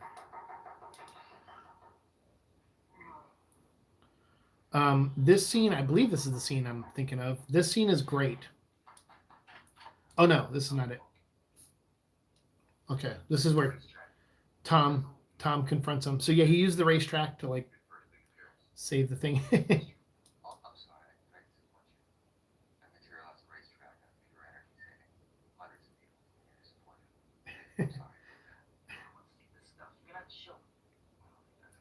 I like that too, because he's like, Tom's like, dude, really, a racetrack? That's what you make on your first big appearance? And he's like, I'm sorry, did I upset you? Did I disappoint you? But I like this. This scene is great with him and Tom. But I thought the scene where he talks to Carol, because you always wonder when heroes have those little masks, like how does no one recognize them? In the comics, I think Hal makes it glow so people can't get a good look at his face. I love that he's like ring finger, puts it on. But Carol like knows instantly. She's like, "Of course I know it's you," and he's like, "All right." Like I'm glad they just got over that in the movie. Yeah. Yeah, the scene where he's like trying to power up in front of Tom. But I like this too because it's a funny way to show that he has to recharge the battery. But he didn't say the oath that time, so I don't know how that worked. DC never had a clue what to do with Jason. They want him to be a Bat Fam member, but it makes no sense if his origin as Red Hood is still under the hood. His morals are inconsolable with Batman. Yes, I agree. Or irreconcilable. Yes, it's true. Jason, it's hard to make him a Bat Family member. I agree. I think, but I also like that. I also like him being one a little bit because or at least I like Batman offering him to come back to the Bat Family. Jason should keep saying no, but I like that Batman keeps offering because I think Batman's guilt does weigh on him a lot, and I think he's like, we got to save Jason. Like I couldn't save him before with the explosion, but maybe I can save him now. And it's just that should be the never-ending battle between the two of them. Is Batman going, I want you to be part of the family again, and Jason going, no, I want you to kill Joker. So Jason's like, you kill Joker, I'll join the Bat Family. And then Batman's like, yeah, but if I kill Joker, there won't be a Bat Family because I'll have broken our vow and our rule, our one rule. And so they could never really work together. So yeah, I'm with you. I don't think they know what to do with Jason. Speaking of someone who has lifelong anger issues, letting go is the hardest thing in the world, but sometimes it's all you can do. It's absolutely the hardest thing. You're right. Yeah, see right there. She's like, Hal?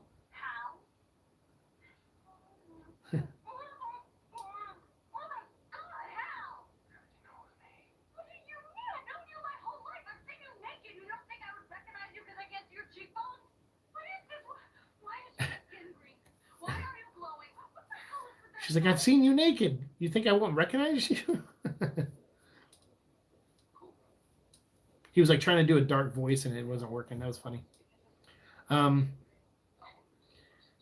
Yeah, and I mean that's the thing is anger is hard. I mean that's why like it would be cool to build off the Green Lantern mythos. That's why the cartoon was so good with Razor as a Red Lantern, because anger is something I think we can all relate to. We all feel it, at times, and sometimes it wins and it gets us to do really stupid things. Sometimes it gets us to do the right thing, like save, protect ourselves or something. So anger, I don't think, is an inherently evil emotion, which is why I've always liked the Green Lantern mythos that Jeff Johns created, where it was like there was good and bad in each emotion. Like you can love someone, that's a great emotion, but you can love someone too much and it's creepy and weird and you're crossing lines. So like I like that. I like that there's good and bad in everything. But willpower is the center. Willpower helps you balance it, helps you rise above the negative of it and use it for good. So yeah, so I don't know. I'm a big fan of this universe. People always ask me like, why don't you do a Green Lantern show? And I go, because no one would watch it. Like, just look at my views. Anytime I do something DC related or Green Lantern related, nobody watches it. Like everybody likes the Venom stuff, which I do too. So I'm glad that's the middle ground. Venom vlog is, I think, my middle ground. It's not the content I always want to make, but it's the content I still enjoy making, and I'm glad people like it as well. But it's gonna end obviously at some point. So I'm still trying to figure out what's going to be the thing that goes after Venom vlog. And obviously with my health, I mean, luckily I feel really good today, and I've been resting for last night I came home, went right to bed. I couldn't have done this last night. I did not feel well. But today I felt good enough and I rested all day, and I'm like, good, I can do this show tonight. I can be live for 2 hours plus. and watch Green Lantern and talk about Green Lantern.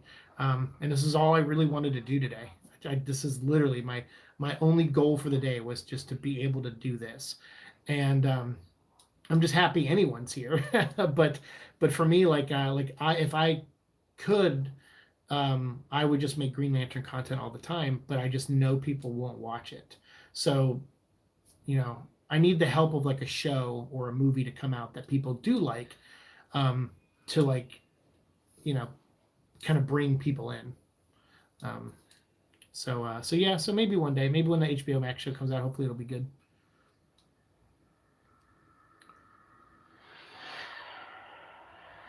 And we got Hector Hammond now, right? Creepily sitting outside of Carol's office.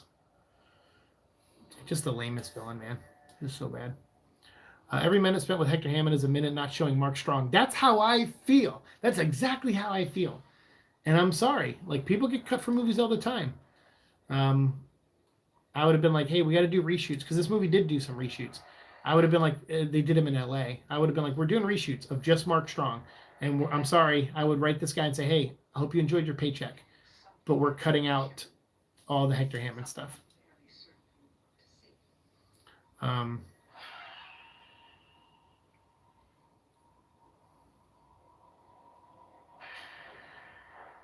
And so here you have her seeing Amanda Waller's life, and a murder in her past, and yeah, but it does nothing, because it's literally he's showing a few memories of her past that don't really do shit for us as viewers of this movie to understand the character. Like, it doesn't enhance Amanda Waller that much, so it's, I don't know, useless. Again, like you said, every minute spent with this guy is just a minute wasted on characters that actually are interesting. And I know it sounds so mean, because I know this guy's a good actor, but this doesn't change the fact that this character is pointless for the movie.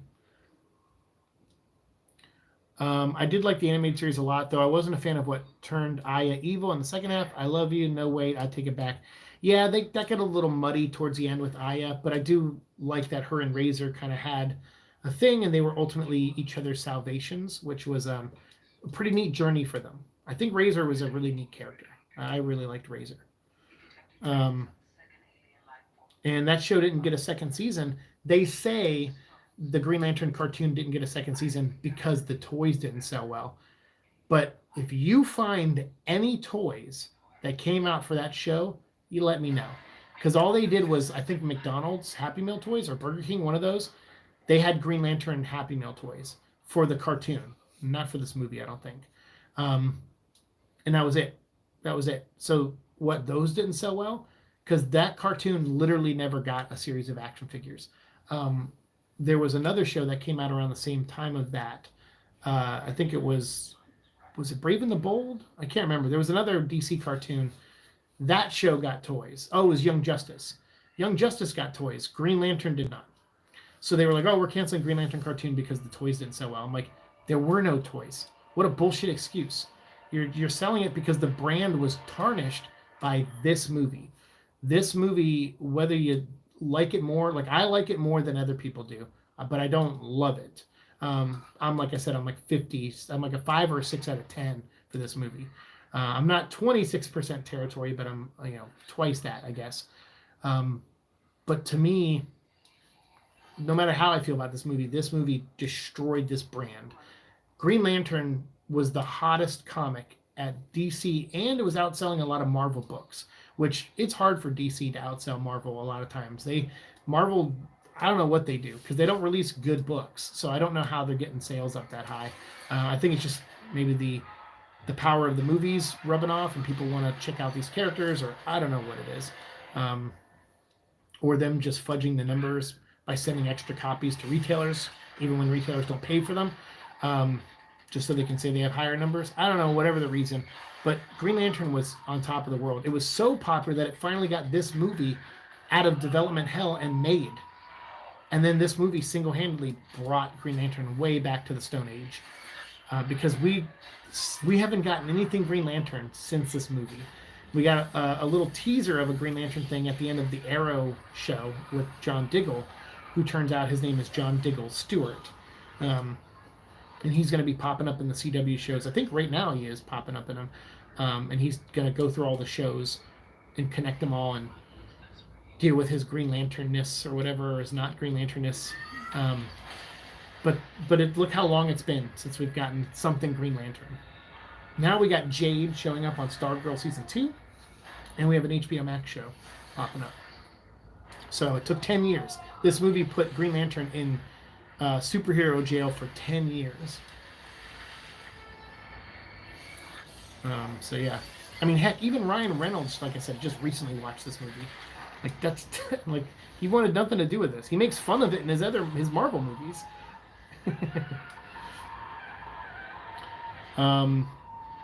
Andrew says, I have many things I could say about Venom. Looking forward to your Venom 200 because while we will have disagreements, I can absolutely see where you are coming from. I just review books from a different angle than other people, which is why I like discussing them on YouTube, because I feel like not a lot of YouTubers were comic book editors before or comic book writers. And I'm still a writer. I still put out stuff. Like I wrote a couple pilots for shows that, well, they're not made, but I wrote them still. I'm writing a book series right now. I have a Kickstarter right now. It's not my Kickstarter. It's a book called Help. It's a bunch of creators. My former boss at Awesome Comics, Omar Spahi, he got together like 100 people and asked them to do like one-page stories about helping others. So I wrote one of the one-page stories in there, and Ciara, who does some of the artwork for this YouTube channel, she's the one who drew me as Venom, like half Venom, half Seek. She drew the page. It was her first comic book. And I think she's the only artist that got paid on that book too, because I think everyone did it out of the kindness of their heart. But I paid Ciara out of my own pocket because I believe artists that I work with should get paid. So I gave her some money to draw the page. But the Kickstarter is going on right now. It just went live. And all the money that goes to the Kickstarter will print the book, and then the leftover money will go to the Hero Initiative. So it's a really good cause. So like I said, I look at things differently than someone who just reads them for fun. So most people do disagree with me. And that's why I always tell people, like, I'm seeing this from a different angle than you're seeing this. So, like, I know how the food is made. Like, I'm a chef who knows how the food is made. So you know, as I taste the food, I know what's wrong. I know what I think is what's wrong with it. It's still opinion-based, but I'm just approaching it from a different angle. So I try, when I explain why I don't like something, I try to be very clear in why I don't like it. So that way people who do disagree with me don't take it personally. Because I feel like nowadays, if someone says, hey, I love that movie, and you go, well, I don't like that movie, they instantly get mad. And you're like, over a fucking movie? For real? Like, who cares?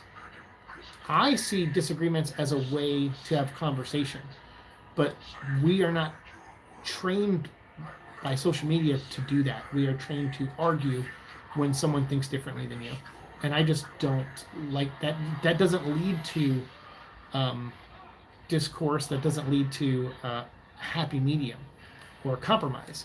I'm a fan of compromise. I think sometimes when you can compromise on something, you make something that makes more people happy than if you just did it yourself.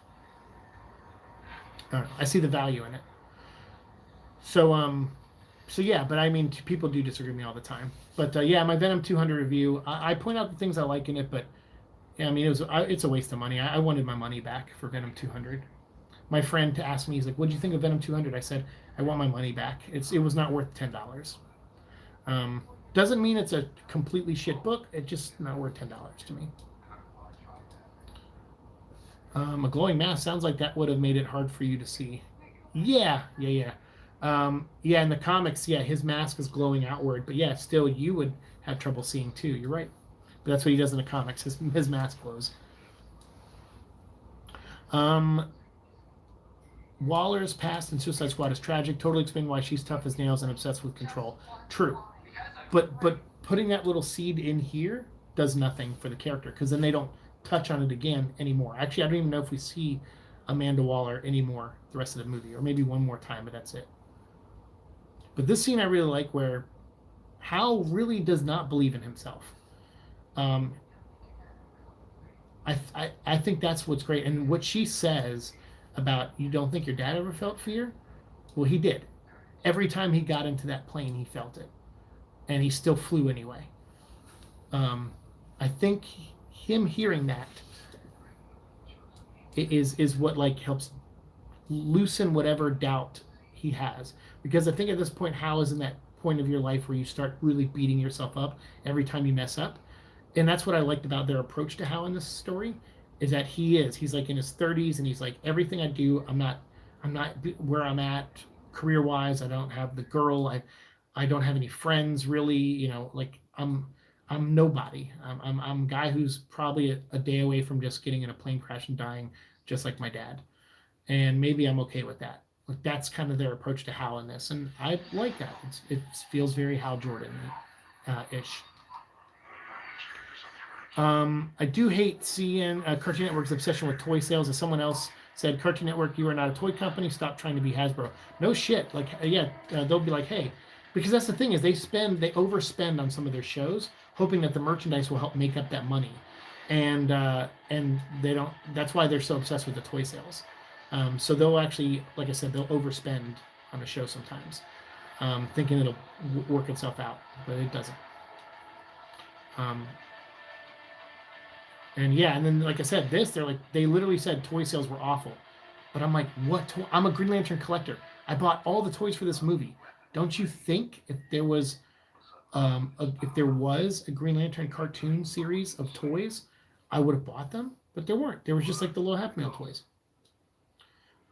So here we are, an hour and 35 minutes into the movie, and Sinestro has forged a Sinestro ring.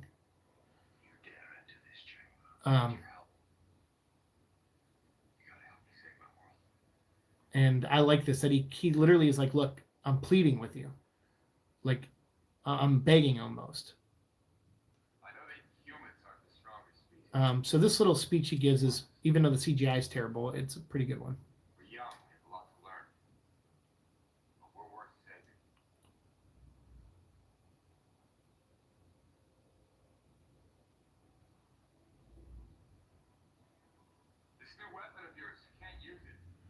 Yeah. Sorry, I like this scene because he's right. Like Hal, there's a little bit of wisdom in Hal here, where he's like, you made a new weapon because you think this will stop your problem. You're gonna fight fire with fire, but it's not gonna work. And he's like, and you're afraid to admit you're afraid because that I was afraid to admit that I was afraid. Yeah.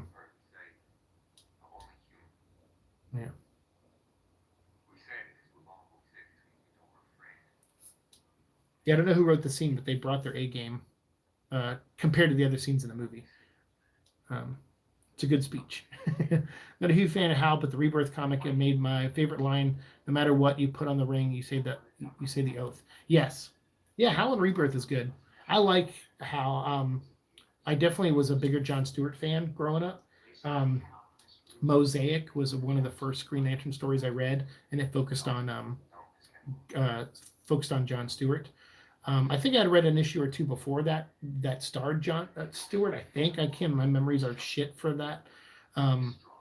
But Mosaic was very early on, and so that series is great. There was 4 issues of Mosaic in the main Green Lantern book, and then that sold well, and people wanted more John Stewart, so they made a separate book called Green Lantern Mosaic, which was not very good. It was a weird book.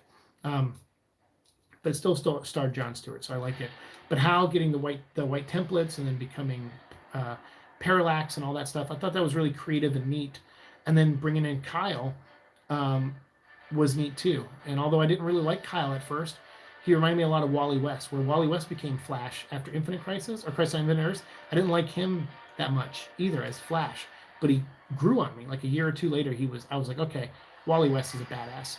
And same with Kyle. Kyle grew on me. I didn't like him right away, but I eventually liked him. So here now, Hal asked for help. They said no.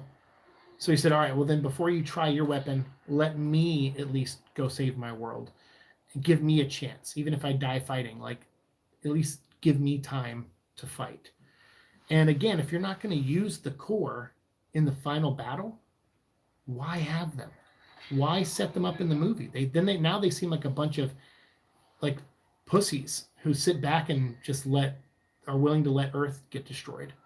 Now they do show up later because they rescue Hal from the sun, but you still could have had that happen without showing them sitting on the sidelines for this battle.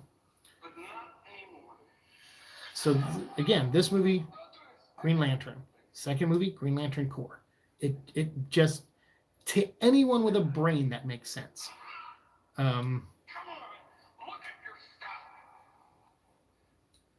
I just look forward to the discussion. You're a good guy, or at least you are very much attempting to be a reasonable person.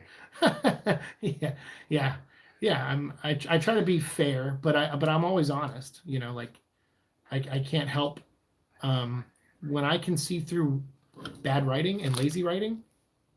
Like, to me, when Donny Cates posts on Twitter, I wrote a script in 8 hours. Some people think that's amazing and are impressed by that. I think that's lazy. That's essentially a first draft. And unless you're on some insane time crunch, you should never send a first draft to an artist, in my opinion. I think that's unprofessional. There should be a little back and forth. And I don't know if there was, but when I see him post stuff like that, it makes me it makes me, when I read his books, I go, okay, well, it's showing. I can tell this is a first draft because this isn't really worked out, and this is kind of haphazard, and this goes on too long, and it doesn't go long enough. Those are the kind of things I look for in a story.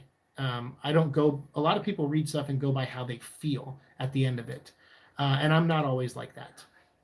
If the story does all those details that I like well enough, then I will focus on the emotion, and I will focus on how the movie or comic or whatever made me feel, but only if those other things are done well. If they're not, I can't help but notice them, and then I only look at the book and rip it apart technically. This is neat, where he gives Hector the ring.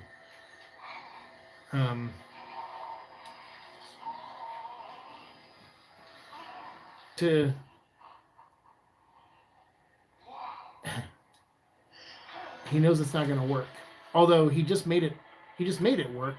So I don't know how he was able to shoot that blast.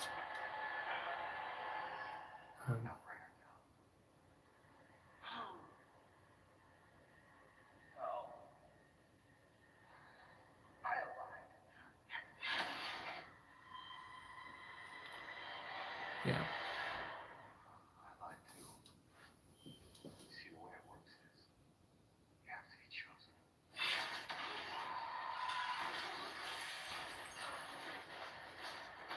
He literally threw Hector through a computer, and Hector is fine. Anyway, given Hal's ego till now, the fact he is humble enough to ask for help shows growth. Oh, agreed. Yeah, no, for sure. It is. You're right. It's a good scene. I agree. Reading Jeff Johns' GL run made me want to see Hal dead. Sorry, but John's bias for Hal was tiring. Oh, no, you don't have to apologize for that. I agree. I think he painted Hal to be... He painted him up too much. Like, he wrote him too much on a pedestal.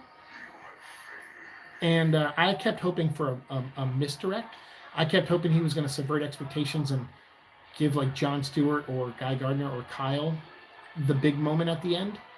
But he didn't. He just stayed on the Hal train. And I was kind of like, I agree with you. There was a scene where...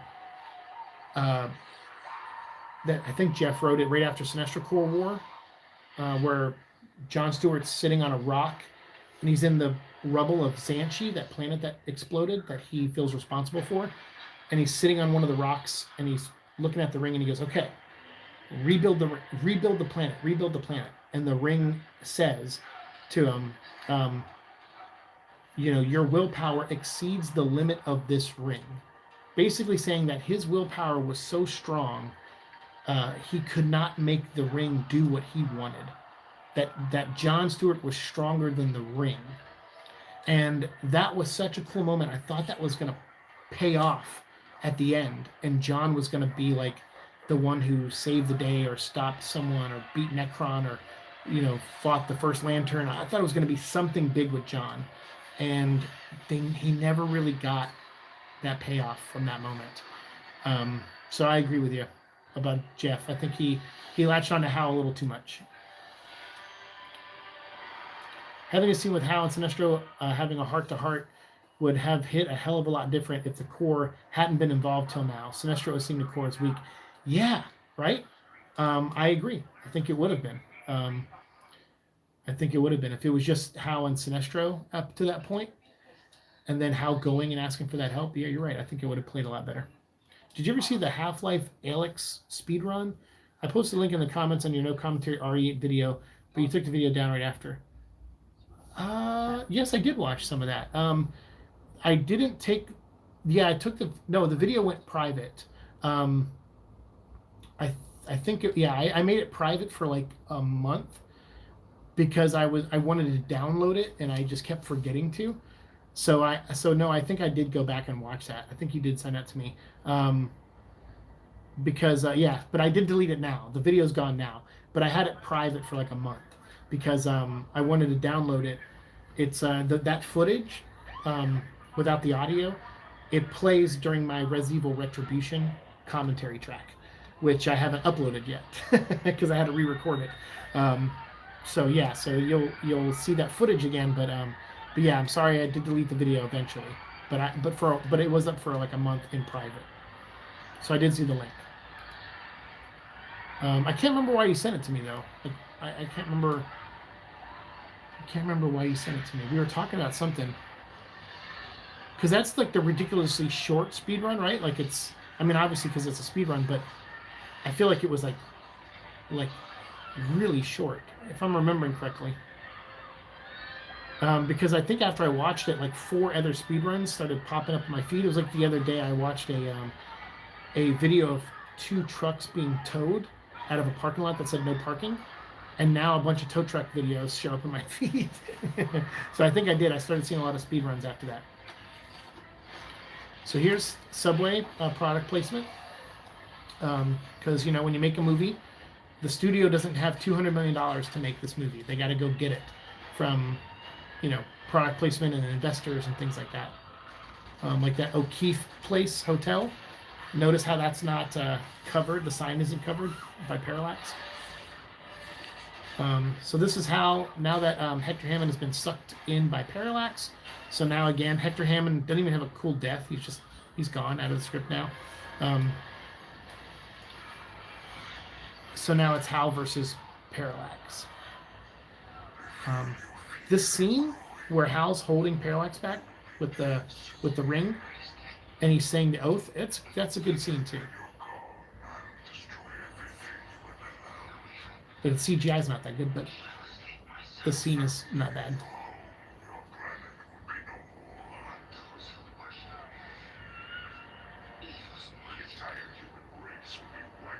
Oh wait, sorry, it didn't pop up yet.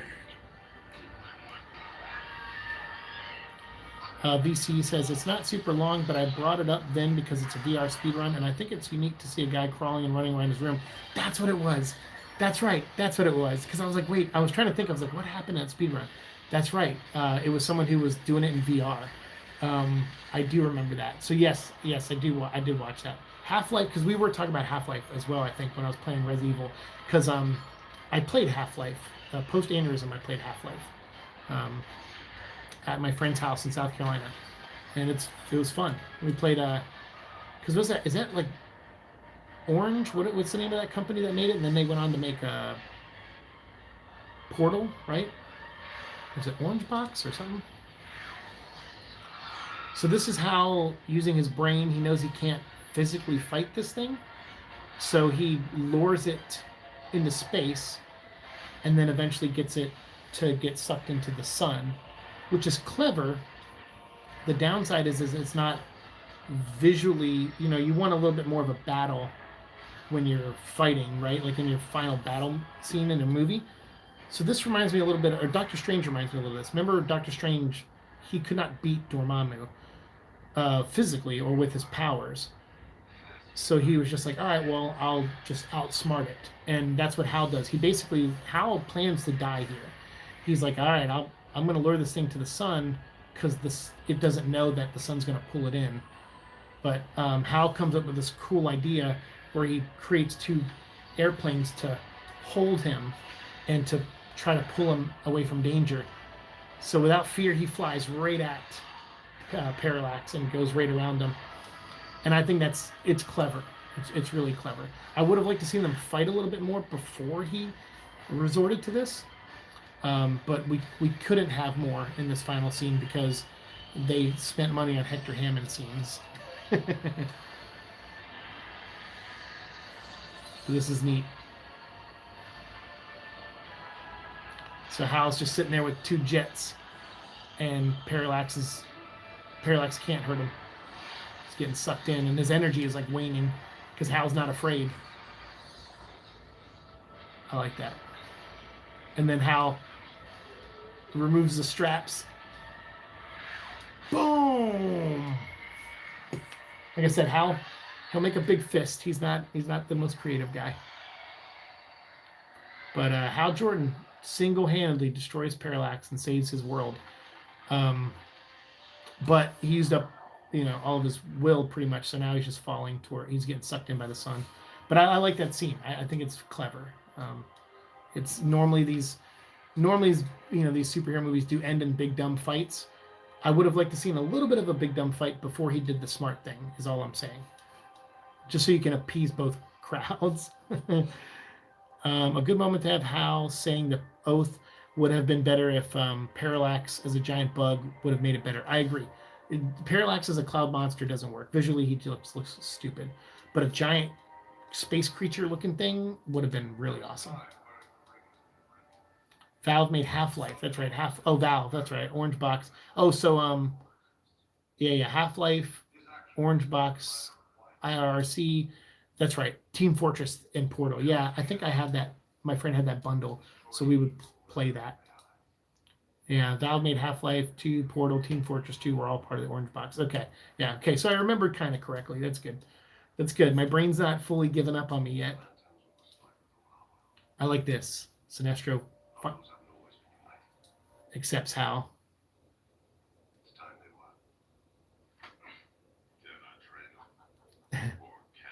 And I like Kilowog takes all the credit. He's like, hey, he did my move in our training.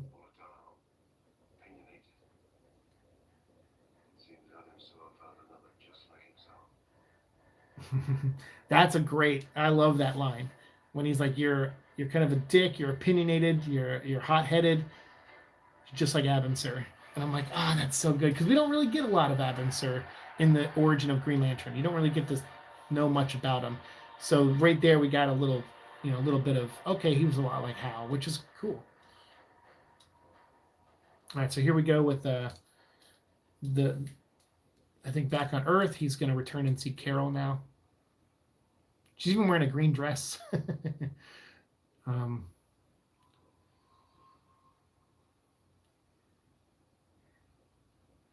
She should have worn I guess green's fine. Carol is in the comics as Star Sapphire in one of the versions. And so she becomes like a pink lantern, for lack of a better term. But it's because of the love she feels for Hal. And for her company and her, her father. And, it's like Carol has a lot of love to give. And I think that makes her a very strong character. There's even a scene where in Brightest Day where Carol has to like team up with Sinestro for like an issue, and Sinestro thinks he's like, oh, it's love, you're not that powerful, and then she actually kicks the shit out of someone, and Sinestro kind of goes, okay, like, all right, I underestimated you.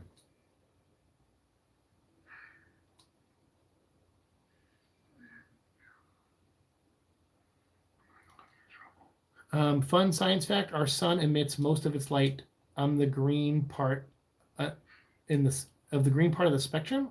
Really? Interesting. I did not know that. Fun. That is a fun science fact. VC says, I like John's moment in Blackest Night using the indigo ring, channeling the Black Lantern power to kill Mogo, even though he hated himself doing that. Yeah, actually, was that in Blackest Night or Brightest Day? I thought that was in Brightest Day, because I think that was a War of the Green Lanterns. So that was right after Brightest Day, I think. Right? Wasn't it? Or did he bring Mogo back in War of the Green Lanterns? Can't remember. All that shit blurs together. So then it ends with a Tomar Ray narration, which again, I'm like, I get it. They got Jeffrey Rush, so of course they want him to narrate, but I don't know. I would have probably had Mark Strong narrate this. I love Jeffrey Rush, but I feel like Mark Strong would have been the better narrator to bookend the movie, especially considering he gets the post-credit scene. This movie has 4 writers. Michael Goldenberg, I forgot, he was brought in, I think. Originally it was Greg Berlanti, Michael Green, and Mark Guggenheim, who did like the first screenplay and screen story. And then Michael Goldenberg, I think, came in to, I don't know if he punched it up or what his role was, but apparently he changed enough, excuse me, where he got credit. Normally you have to change 30% of a script to be added as a writer of the movie. So he must have changed enough. So I'm guessing he was probably the company guy. Because even if you go to his IMDb, there's no picture of him. Michael Goldenberg. There's no picture of him on his IMDb. So Tamora Morrison, by the way, who played Abin Sur, plays Aquaman's dad in Aquaman. Ryan Reynolds, by the way, and Taika Waititi, who worked together in this movie, they also worked together in Free Guy, which is a movie that's coming out soon, starring Ryan Reynolds, with Taika Waititi in it. Oh crap! Am I gonna get copyright strike? Has the audio been playing from my TV the whole time? Oh crap! That's not good. That could ruin this channel. I thought I turned the audio off.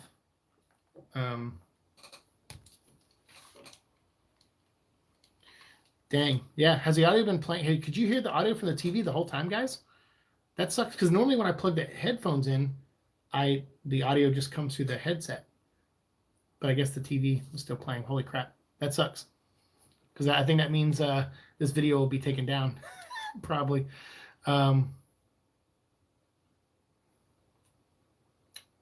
Damn. I can't remember for sure what event it was now. Probably War, though. I think it was War. That was War of the Green Lanterns, because the Guardian's corrupting Mogo and is spewing rings out to make mind-controlled lanterns. Thank you, Andrew. Yeah, you're right. And there we go. We just saw the Sinestro scene, which the costume looks great. Looks fantastic.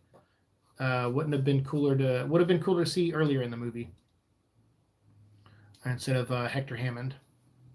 Because even at the end, you're like, how just destroyed, like whatchamacallit, Parallax. Like, so really, is Sinestro going to be that big of a deal? It just, escalation is supposed to be, you're supposed to move upwards in your direction of villains. And even though Sinestro is more popular than Parallax, he's not more powerful than Parallax, not really. So, I don't know. So the audio has been clear the entire time. Didn't know that was an issue. If I had, I would have said so sooner. Dang it, really? So I don't know how that's going to play, because I think normally when people record these commentary tracks, nothing's playing. The movie, nothing, there's no issues. So I don't know how that's going to work. If the audio, I know I talked over most of the movie. How high was I compared to the audio? Like, was I competing with the audio from the TV? Because the problem is I can't hear out of this ear. And so I couldn't hear the TV from this. I could only hear from this ear. And that's where I kept my microphone on. So so a minute ago, I took the headphones off and I heard sound coming. And I was like, oh no. So that could be an issue. So have you been able to hear me clearly through this whole episode? Because if so, maybe me talking over the audio will be enough. I just didn't know the audio was so high. Dang it. I'm so sorry, guys. Hopefully this doesn't get taken down, because I wouldn't want to re-record this. I've already recorded the Res Evil commentary track twice. I would hate to have to re-record this. If I did, I wouldn't do it live. if I have to. So we'll see when I stop the stream if I get a copyright strike. If I get a strike, that would suck, because that could hurt the channel big time. So that, I hope that's not the case. Hopefully I talked enough. Dang. We'll see. You know what? I can check right now. Let me check and see if I get an email.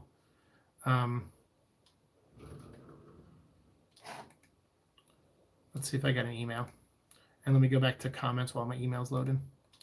Hey, Seek, which lantern would you want for a movie reboot? I mean, I don't know. If you're going to do a movie reboot, like, I guess Jon Stewart makes the most sense. I think a whole generation of people from the 90s who watched him on the Justice League cartoon in early 2000s, they know him. They've already kind of set him up in the TV universe with John Diggle. Like, he seems like the next logical progression. So I don't know. I would say Jon Stewart is the more likely candidate, but I would probably give him like a partner, like someone like a Jessica Cruz or maybe even Guy Gardner. I don't know. I would. It depends on what kind of movie you're making. If you're making a buddy cop movie, maybe it makes more sense. I don't know. It's hard to say, because there's a million directions you can go with Green Lantern. Like, you could have Jon Stewart already be the Green Lantern of Earth, so you don't do the Abin Sur thing, and you already have Jon Stewart, and he's like the veteran. He's like in his 40s. He's been doing this for a while, protecting Earth. And then maybe something happens to where it causes the Guardians to enact some kind of new rule to where the rings split, and now you have to have 2 lanterns per sector, because maybe the Manhunters have been unleashed and they're taking out Guardians left and right, and so they need, Green Lanterns need a partner now. And then you could have Jon Stewart, his ring will split in half and then go recruit like Jessica Cruz or someone else, and then they could be the audience's way into the world, where you're seeing them use their powers for the first time, and they have a human teacher in Jon Stewart, so that way you can keep it all on Earth, or mostly on Earth. So you can make the first movie, like I said, Green Lantern, and then make the second one Green Lantern Corps. You could do that. That's just one idea, but there's so many things you can do. You could do a buddy comedy. Like I said, you can make it comedic. You could do a space opera. You could do Macross Plus. I would still like to do the Macross Plus version with Hal Jordan, but I would probably kill Hal Jordan by the end of the story. So if I ever write a Green Lantern movie, I just spoiled the ending. I would use Hal Jordan and I would kill him. So yeah. I could hear the TV audio, but very muffled. You were clear. Okay. Well, that's a good sign. Hopefully that's okay. The TV was definitely lower than you. I heard you fine, but when you weren't talking, I could clearly hear the movie's dialogue. Okay.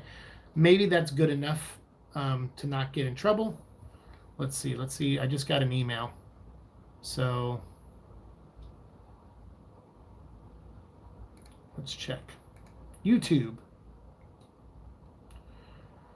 Okay, I got an email from YouTube, but it does not say anything about copyright, which is good. And that's just my stupidity. I screwed that up, guys. Like, I normally would have the audio off. I thought it was off. I can't hear out of this ear, so the whole time sound was coming, I couldn't hear it. So, like, yeah, I'm sorry about that. So hopefully I didn't screw up my own channel there. So far, so good though. Doesn't look like we're in trouble. So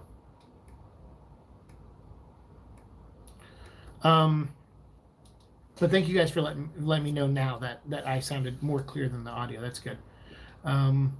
If it was going to be a free monster, I would have had a projection rather than the real parallax. Yeah, that's a good point.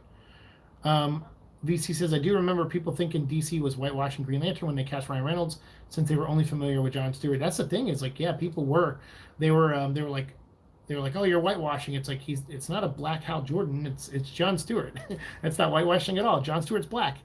Jon Stewart as a lead would make a good Lantern. I would pair him with Guy Gardner. Jessica Cruz would be fun. My problem is I hate Simon Baz.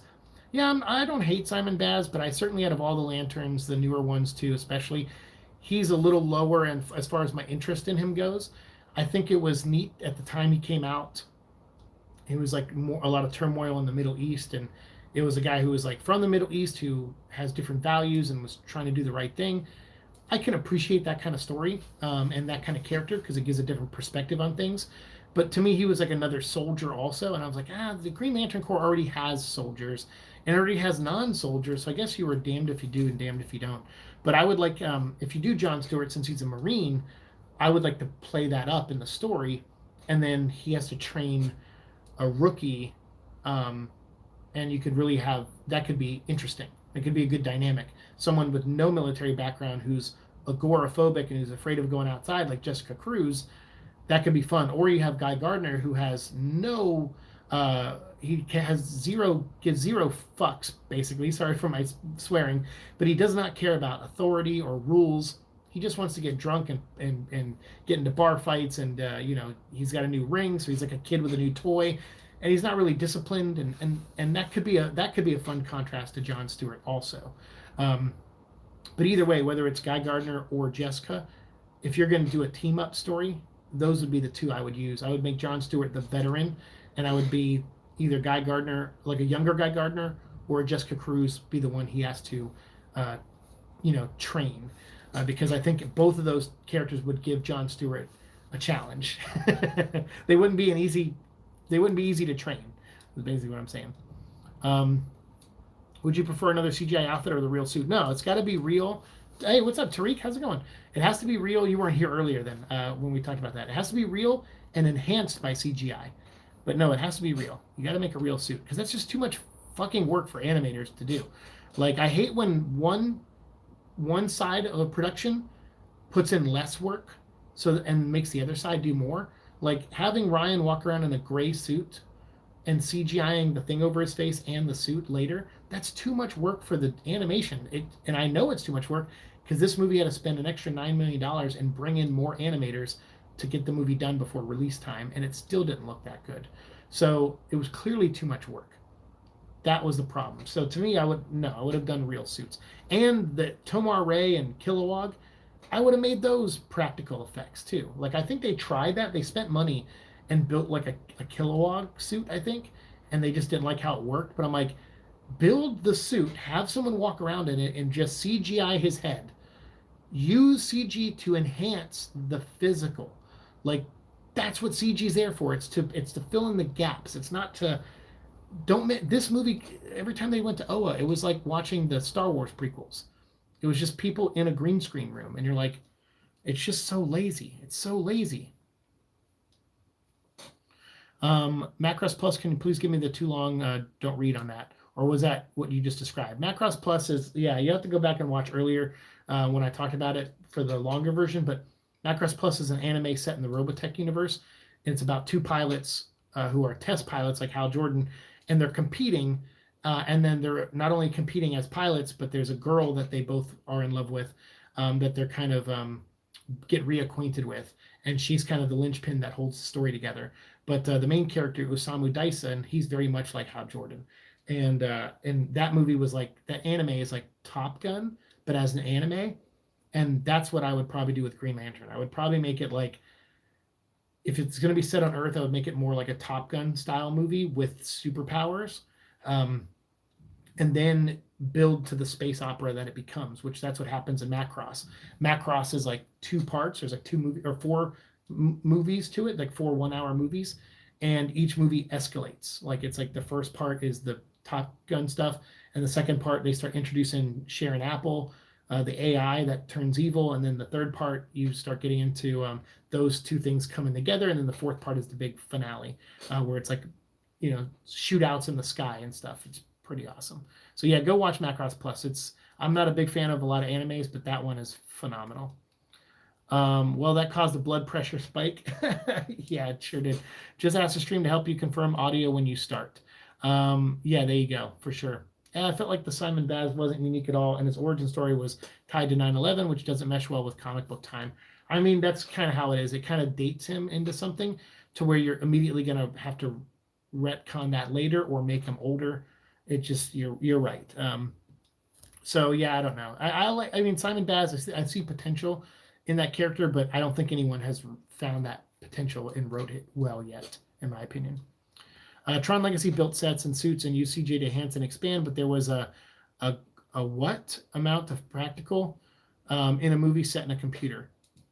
Yeah, that's the thing is, but that's what you got to do. Like, yeah, when they went into the place where they lived, like the housing and stuff, those were like real chairs and a real setting, and they just enhanced stuff with CGI. That's what CGI should be used for. Anyone with a brain knows that, and I feel like nobody with a real brain must have worked on this movie, because all the things about this movie that are wrong are easily fixable. Practical suits instead of CGI suits, just enhanced by CGI. Setting it, if you're going to set it mostly on Earth, don't introduce the core. Save the core for later. Just introduce, like I said, Kilowog or Tomar Ray, and or I would just do Sinestro, and maybe get a hint at Kilowog or something, maybe, and then Abin Sur. But like, so you get a sense that there's more out there, but don't reveal them till the very end, when they show up to like help out Hal Jordan after he defeats Parallax, and they're like, "Well, we got here too late. We heard Earth was in trouble. We got here too late," because otherwise it looks like they just sat on the sidelines and did nothing. So to me, all the things in this movie that could have made it better are really fixable if you just had any sort of brain attached to your body. and I know it sounds mean to say, because I know there's a lot of smart people did work on this movie, but they were out of their element working on this movie, in my opinion.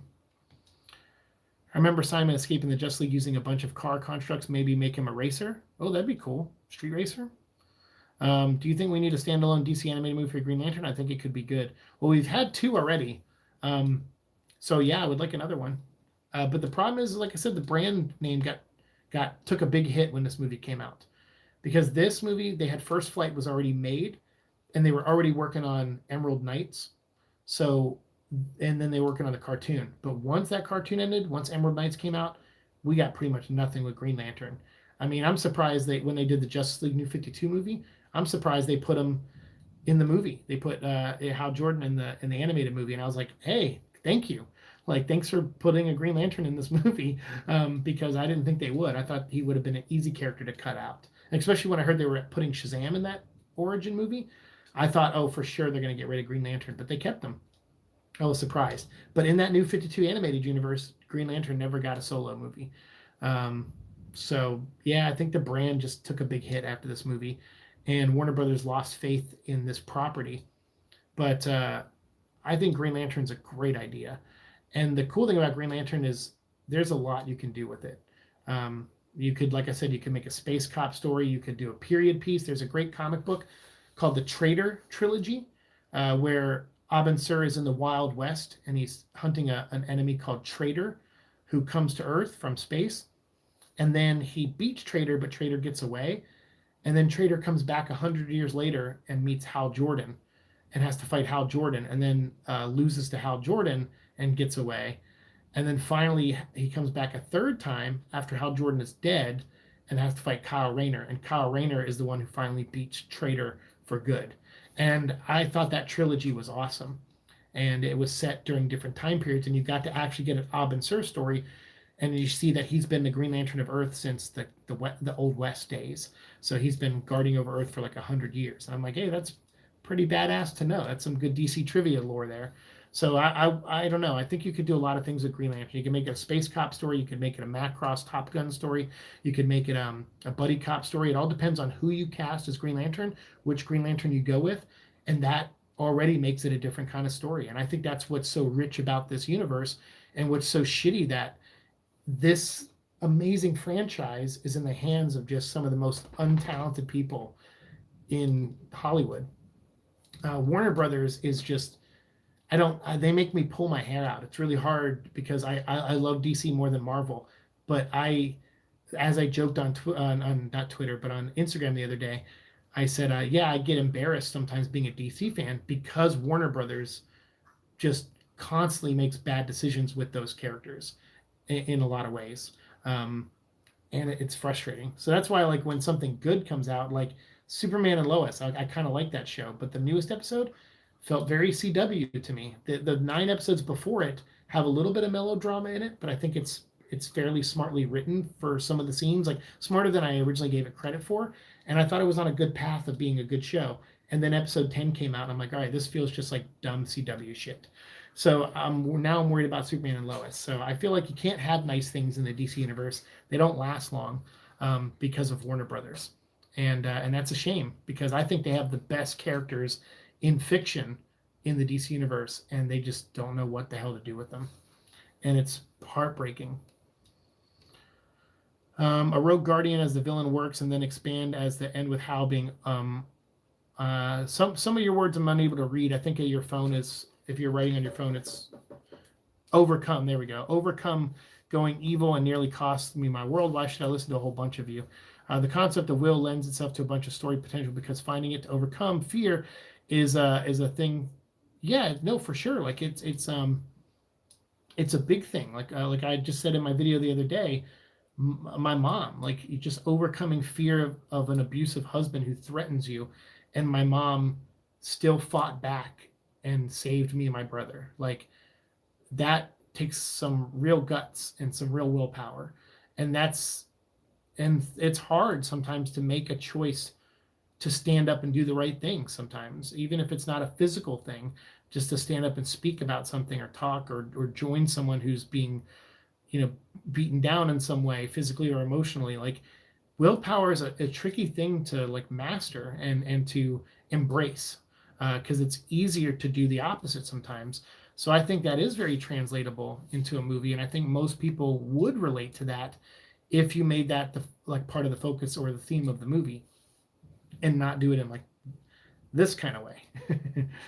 So I agree with you, Andrew, big time. I've always liked seeing the different Green Lantern Corps, maybe a movie focused on Kyle Rayner, learning from the different Corps to become a White Lantern. White Lantern is like, I don't know if you want to get into all the color things in the movies. Like I think green and yellow is good, and then maybe if you want to do Star Sapphires and the Red Lanterns. I don't know. I'm of two minds of it because I think they could work, because I love characters like Saint Walker and stuff, like the Blue Lantern. I think all those things could work, but it would take time. Probably better to build it over a TV show than a movie. Well, White Lantern, that's different. White Lantern's such a specific thing. And I know Kyle became it in the comics, but only after it went through Dead Man and Swamp Thing and all these other, that whole Brightest Day stuff. So I don't know. Oops, sorry. Dumb CW shit. Oh man, I watched Arrow and Flash for years and they both turned to garbage. Yeah, because that's the thing is like some of these shows, they start off really good. Like I said, Superman and Lois, I've been really liking the first 9 episodes, and then 10 is where I'm starting to see the cracks, and I'm worried because Arrow and Flash, like for the first season of Arrow, I really liked it because of some of the characters like Tommy and stuff. But season 2 I liked because of Slade Wilson. I really liked Manu, who played him, and I really liked the story they told. But then in Flash, I really liked season 1, and then season 2 had me up until the final episode. And then Barry basically just went back and saved his mom, which was the whole point of the first season, was that he had to learn to let go. And then he went, so normally what makes you a villain in stories is when you know what the right thing is to do and the wrong thing, and you choose to do the wrong thing. Barry chose to do the wrong thing at the end of season 2, and to me, that made him a villain. So I didn't like, after that, the show was hard for me to get back into. So yeah, I agree with you. Those shows turned to hot garbage, in my opinion. Even Supergirl, I kind of liked the first season of Supergirl. And like all these shows have flaws. I'm critical of all of them, but I found myself still watching it. I think mainly because I just fell in love with the girl who played Supergirl, Melissa, or is that her name? Melissa Benoist. She's gorgeous, and she does a very good job at Supergirl.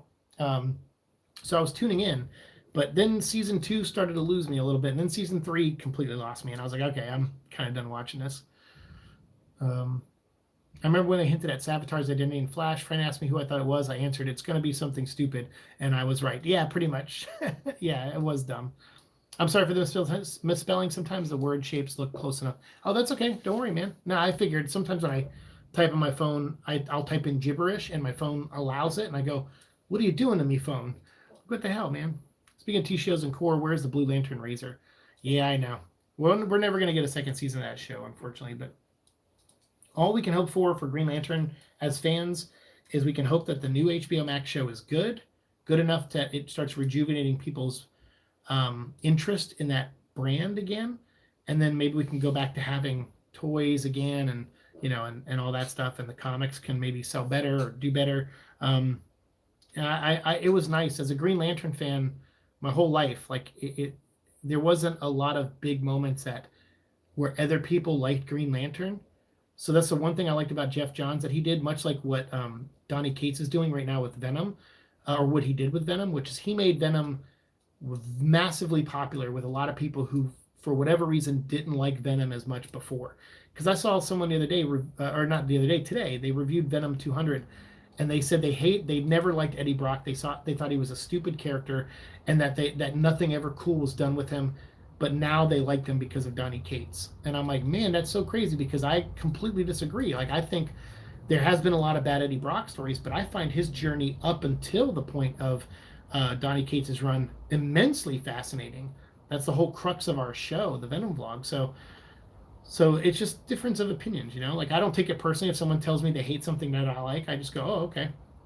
I usually don't care, to be honest with you. I'm kind of a dick like that. When someone goes, they go, "Oh, you like that? Oh, I hate that." And I go, "Oh, okay." Like I don't give a shit. I don't care what you like.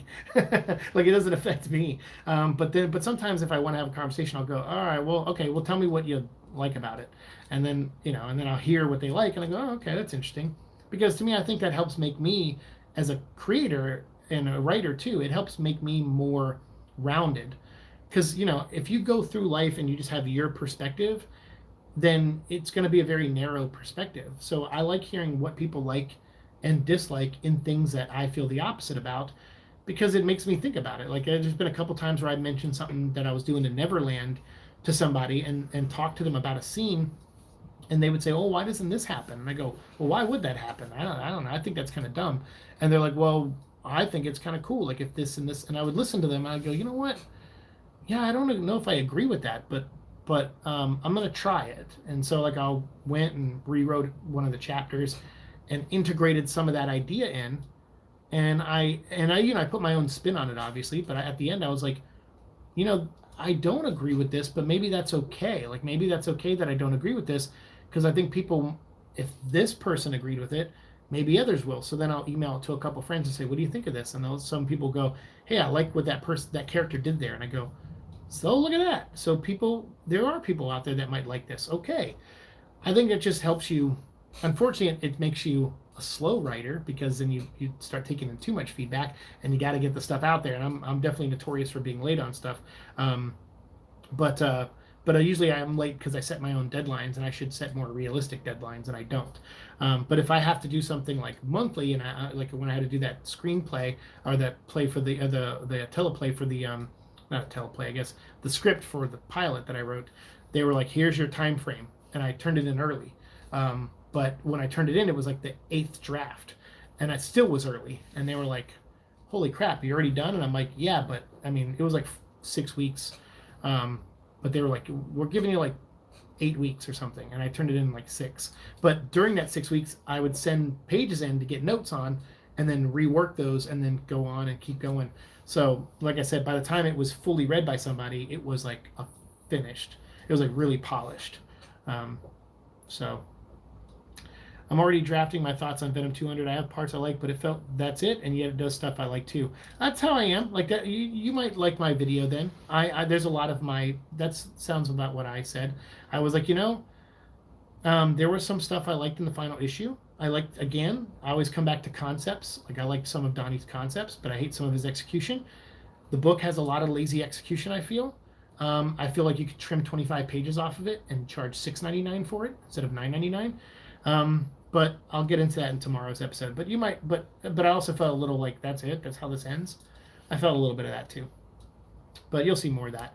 But anyway, so for tonight, that's the end of this episode. 2 hours and 33 minutes. We went through the credits, the bonus scenes we're going to play, and then I stopped it. So, but thank you guys for being here, for hanging out with me in my green room with my Green Lantern shirt, talking about Green Lantern on its 10th anniversary. This was a lot of fun. I mean, I really do love this universe of Green Lantern, and it's a shame that this one film just put all of that and just slammed the brakes on everything. I mean, it's a real bummer, because this was a chance for Green Lantern. Like, I'm not like one of those fans that like wants things just for me.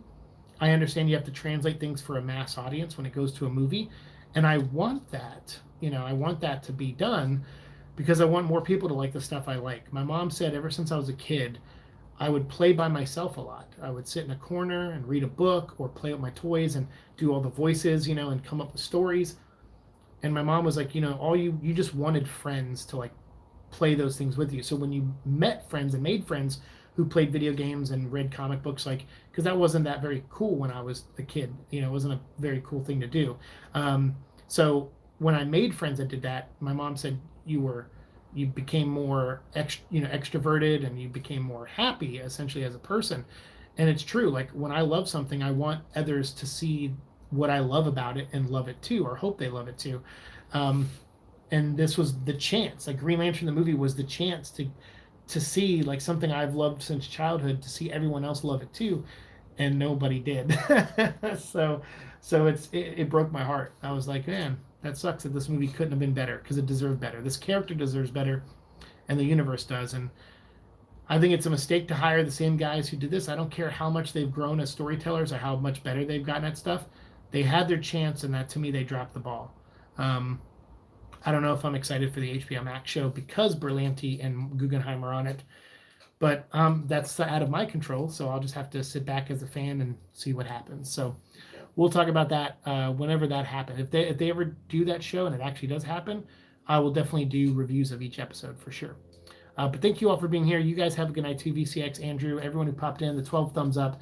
I'm excited that this many people hung out with me during this stream. I 4 people here. We at one point we were up to like 7 or 8. Like that's way more people than I thought would ever stop by. So those of you who did, thank you so much. If you're watching later, and if I don't have a copyright strike and I'm not in trouble, the link down below to my other Green Lantern episode that went up recently. But let me know your thoughts of this movie too. And feel free to watch along, with us if you haven't already. If you just listen to this as a podcast, that's great. But feel free to go back if you have a copy of the movie. If you've never seen it, watch it first, and then watch it with our chat, and tell me what you think. So thank you all so much. See you in the future.